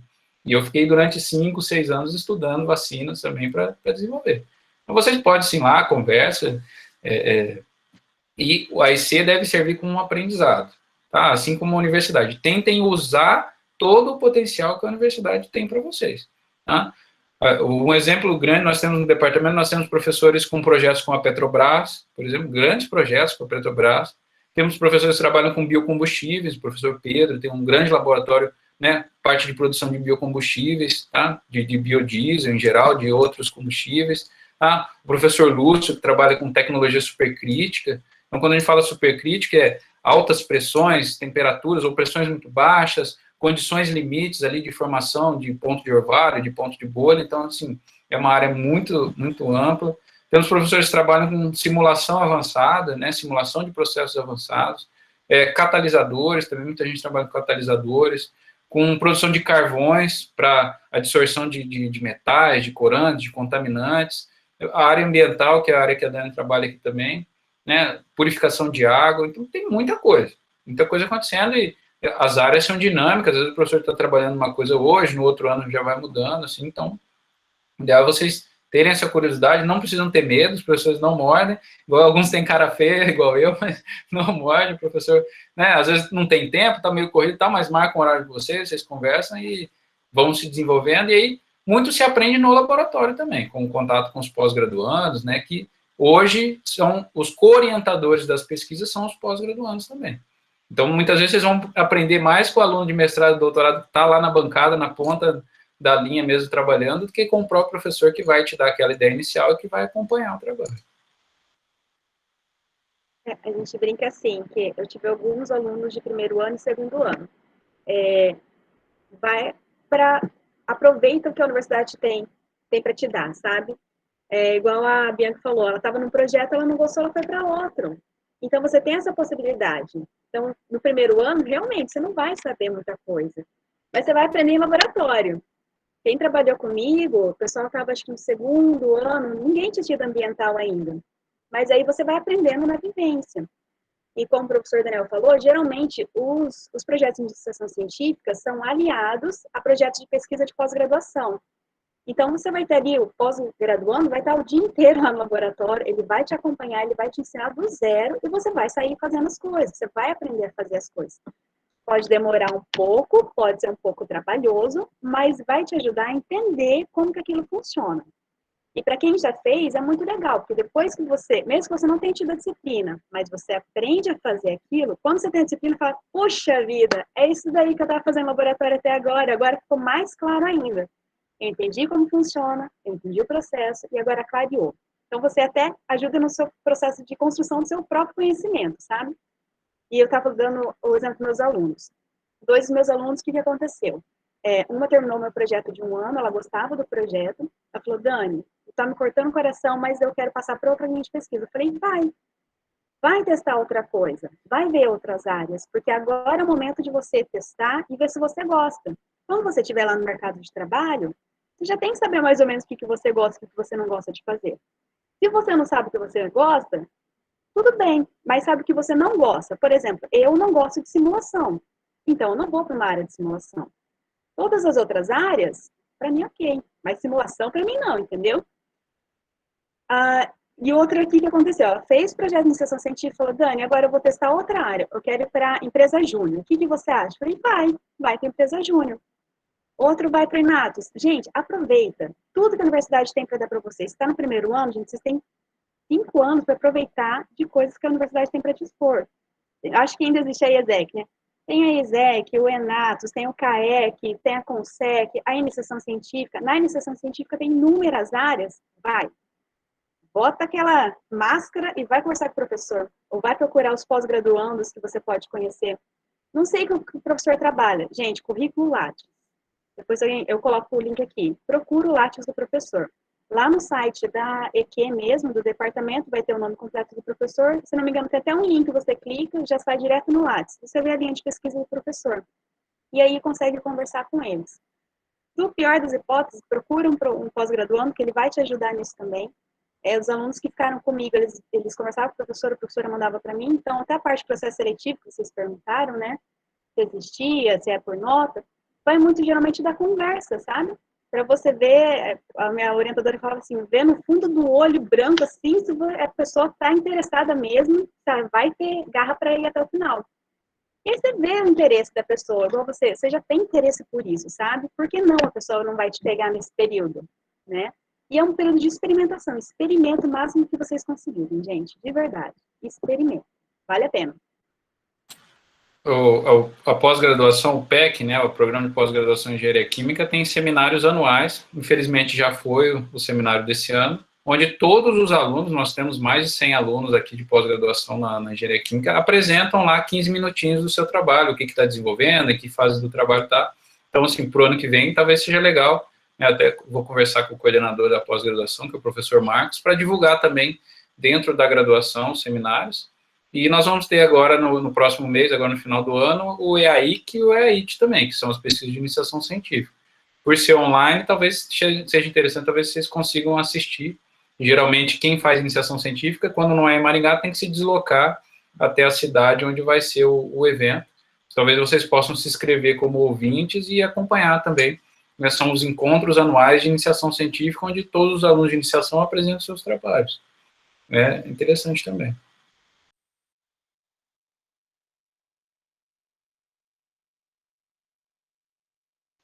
Sobre os ouvintes do EAI que eu estava vendo, tem como se inscrever sim, só tem que ver a data de inscrição, até quando que vai. Que eu não vi, só vi lá, inscrições para ouvintes, mas eu não vi a data. Eu sei que os resumos foram enviados até sexta passada, né? Eu não sei se eles vão deixar um período maior de inscrição para ouvinte, porque vai ser só em outubro o EAIC, então. E o EAIT acho que vai ser em dezembro, se eu não me engano. Então...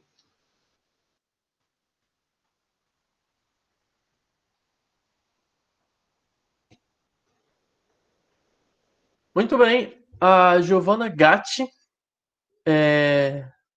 Por nada, Brenda.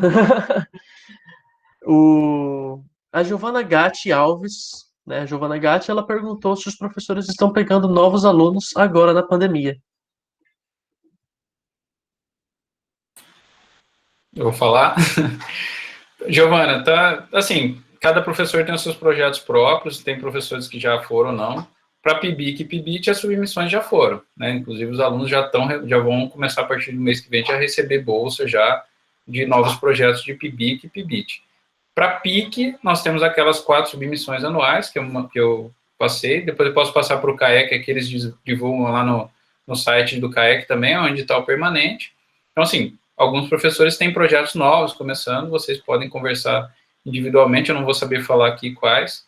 Tá? Os meus já iniciaram, eu normalmente atrelo meus alunos de iniciação científica aos meus pós-graduandos, então tenho alunos de doutorado e de mestrado que pediram alunos até para compor a equipe para trabalhar, então esse ano eu já fiz as minhas seleções, mas a gente pode começar a conversar, tem interesse na área, passa o material, vocês vão lendo, né? Você pode conversar com o professor e falar, professor, podia me passar um artigo, um material, para eu ler, ver se realmente é o que eu gosto, tal, e a partir daí ver, mas assim, é específico de cada pesquisa aí, se vai estar começando agora ou não, tá? Um dado oficial, né, hoje, como a gente ia dar essa palestra, eu falei com o Luiz Kotka, que é o diretor de pesquisa da UEM, e ele me disse o quê? Né, em relação aos laboratórios, o acesso aos laboratórios não está proibido. O que nós temos, né, no Paraná e na universidade são resoluções que transformaram o trabalho em trabalho remoto, né, então os professores estão em casa, né, mas nós temos pós-graduandos trabalhando nos laboratórios. Não é proibido ir para os laboratórios, a Bianca falou, ela está indo aqui também, mas todo mundo tem que seguir os protocolos de segurança, tá? Então, como o aluno de iniciação científica, ele é de responsabilidade do orientador, então cabe ao orientador também tomar as medidas de segurança, né, garantir que essas medidas sejam tomadas dentro do laboratório, e o aluno também tem que ter a responsabilidade de acesso, né? querendo ou não, nós estamos no meio de uma pandemia ainda, né, embora a gente saia na cidade e vê que muita gente não está mais respeitando o distanciamento, né, cada um com seus conceitos, mas o laboratório, por ser um espaço restrito, às vezes, né, várias pessoas trabalhando, então o ideal é que se tome as medidas de segurança, da mesma forma que está se tomando no comércio, né, na convivência em geral, mas é de responsabilidade do orientador e do aluno também assumir aquela responsabilidade por estar usando máscara, passando álcool, manter o distanciamento dentro do laboratório, tudo bem?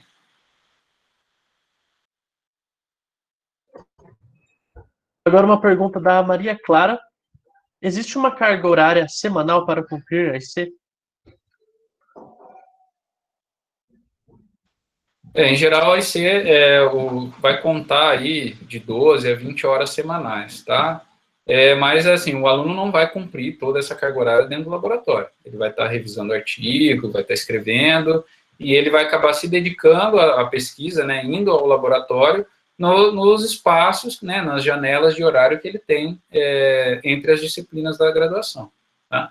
E aí até a dificuldade, por que os alunos de primeiro e segundo ano acabam tendo dificuldade de fazer iniciação? Porque não tem esse horário.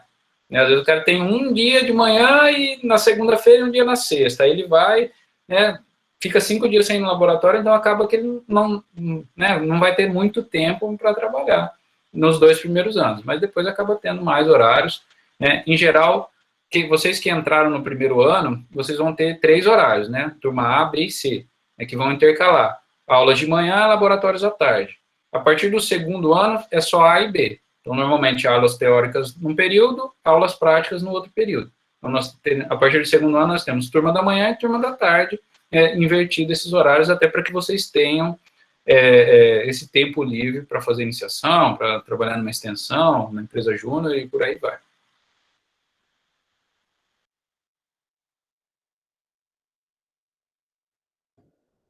Alguém tem mais alguma pergunta?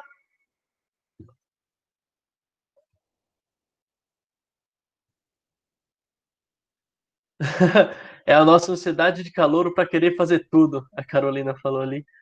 É verdade. Calor, a gente faz brincadeira, né? Calor é afobado, calor calor é afobado com tudo, quer ver tudo logo de uma vez. Vocês devem ter visto várias palestras agora no começo do ano. Então, tem muita coisa para fazer dentro da universidade. Tem empresa júnior, tem o PET, tem o CAEC aí, que está fazendo um ótimo trabalho, uma ótima gestão, iniciação científica, tecnológica, trabalho com a sociedade, sabe? A universidade é um mundo, assim. Não tenham medo de testar.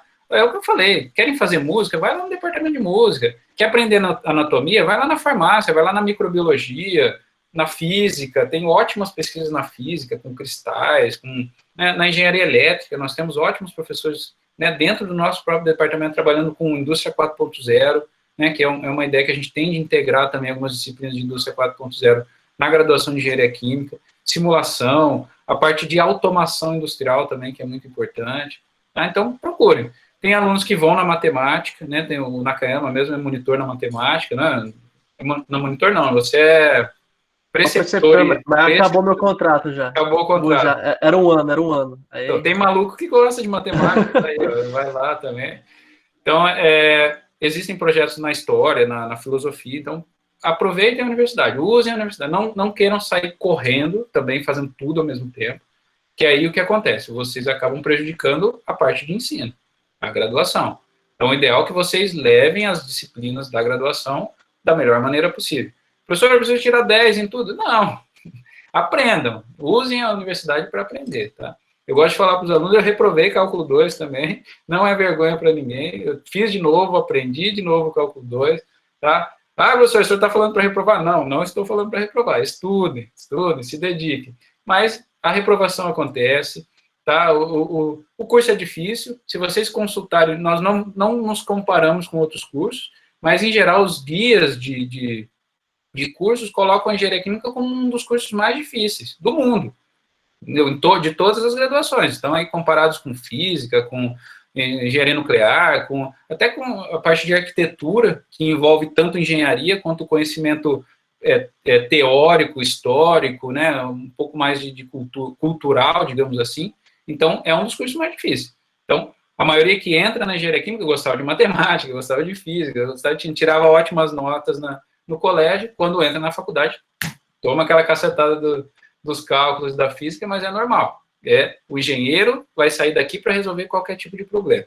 Então, o que vocês têm que levar para vocês, para a vida de vocês, é o pensamento lógico e solução de problemas. Vocês vão estar sempre solucionando algum problema e a engenharia vai te trazer para esse mundo aí. São 5 anos de formação, tá? de entendimento desse mundo aí. Então, não se desesperem, tem aluno que chega no 5º ano e não sabe o que fazer, tá?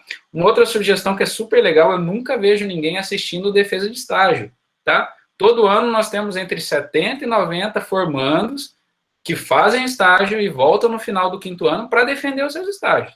E falam de toda a experiência que tiveram, né? Tem ali entre 20 e 30 minutos para falar sobre toda a experiência que tiveram nas mais variadas indústrias que a gente tem aqui na região e no Brasil, né? Tem gente que vai fazer estágio no Acre, na Bahia, no Amazonas, então, aqui no Rio Grande do Sul. Então, assim, é uma ótima experiência também, acompanha as defesas de estágio, é aberta, é uma defesa aberta, é só consultar os horários na secretaria do departamento.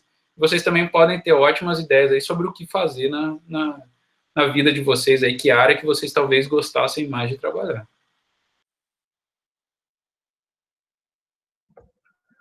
Bom, eu acredito que não tenha mais perguntas das pessoas e vocês já estão falando, mas eu vou puxar de novo. Se vocês tiverem alguma consideração final, alguma coisa que vocês gostariam de falar para a graduação, que tá para os calouros ou para alguém que aí está do segundo, não é mais calouro, né? Do 2º ao 5º também, né? Alguma palavrinha, alguma sugestão, algum conselho que vocês gostariam de dar? Eu vou. Gente, quem está no decorrer dos anos, vocês vão vendo que, igual o Daniel falou, os 2 primeiros anos é mais difícil pela adaptação na graduação. Então, é normal. Vocês terem dificuldade, é normal, tá?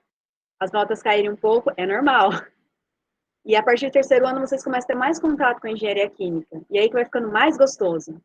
Então, aí o nosso nível de dificuldade vai aumentando em questão de nível técnica, mas é mais prazeroso. E uma hora vocês vão ter aquela sensação, cara, eu tô indo pro 5º ano, eu não sei nada. Não aprendi nada nessa aqui. Vocês aprenderam, tá? Vocês podem achar que não, mas vocês aprenderam a ser engenheiros. Vocês aprenderam a ver processo. Porque engenheiro químico é engenheiro de processo. Então, qualquer coisa que tenha processo, vocês estão aptos a trabalhar, tá? É processo. Por isso que eu falei visão sistêmica. Quando a gente trabalha com processo, a gente tem que ter uma visão sistêmica. O que eu tenho no começo, o que eu quero no final. E o que eu vou fazer nesse meio? É esse meio que a gente trabalha, é a caixa preta que vocês vão ver na introdução da engenharia química. A gente vai trabalhar nessa caixa preta, tá? Então, não desanimem, tá? Tem alunos nossos que chegavam lá, Dani, não tô aguentando mais, só tá piorando. Eu falei, calma, vai piorar um pouquinho mais, mas depois melhor, tá? Então, tem as dificuldades, quem tá no 3º tá na termo aí, né? Aí tem para dar aquela aliviada Fenotran, que aí já é um pouco mais gostoso. Aí entra a simulação e controle, aí o povo dorme na aula, não motiva de pano. Mas dá tudo certo, tá? Não desanimem e fiquem tranquilos, vocês estão aprendendo. A engenharia é para ter uma noção do que você precisa fazer depois. Vocês têm noção das coisas, tá? E bora aproveitar as oportunidades que vocês têm dentro da universidade nesses 5 anos que vocês têm pela frente. É isso que eu tenho para vocês.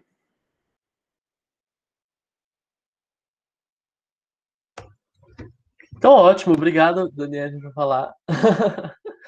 E eu queria agradecer muito de novo vocês por terem participado daqui com a gente, ao Daniel, a Daniele e a Bianca, né? Vocês, uma conversa dessas com certeza é muito agregador para as pessoas que estão aqui.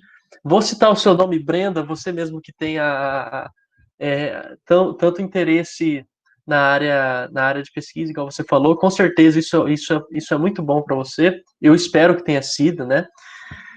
E eu gostaria de agradecer também a todo mundo que participou, que veio aqui, porque conhecimento, como eles falaram, é para ser repassado, é para ser reensinado a outras pessoas. Sem as pessoas que vieram aqui para participar, a gente estaria só conversando entre si e, entre aspas, não daria em nada, né? Com vocês, sem dúvida, vocês fazem diferença.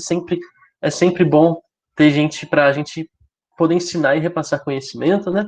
E eu também quero agradecer ao time, a todas as pessoas que organizaram isso aqui, além do time do CAEC, né, o Centro Acadêmico, por inteiro. Eu quero agradecer em especial aqui também a Giovana Gatti, a Ana Flávia, ao Gabriel Lucas, o conhecido Costela, né, o João Petrovski e a Ana Trenepol, porque eles fizeram parte aqui de organizar todo esse talk, organizar, chamar as pessoas, organizar formulário, divulgação do marketing, e é muito bom trabalhar junto com eles, e eles, se não fosse por eles, isso aqui não teria acontecido, né? E também quero relembrar de que se você, novamente, que se você estiver no nosso canal do YouTube, deixa o seu like aí nesse vídeo, deixa a sua inscrição que nos ajuda pra caramba na nossa divulgação, para alcançar mais graduações, não só da UEM mesmo, mas a gente está fazendo o nosso quadro Integra CAEC alcançar novas graduações de outros cursos, né?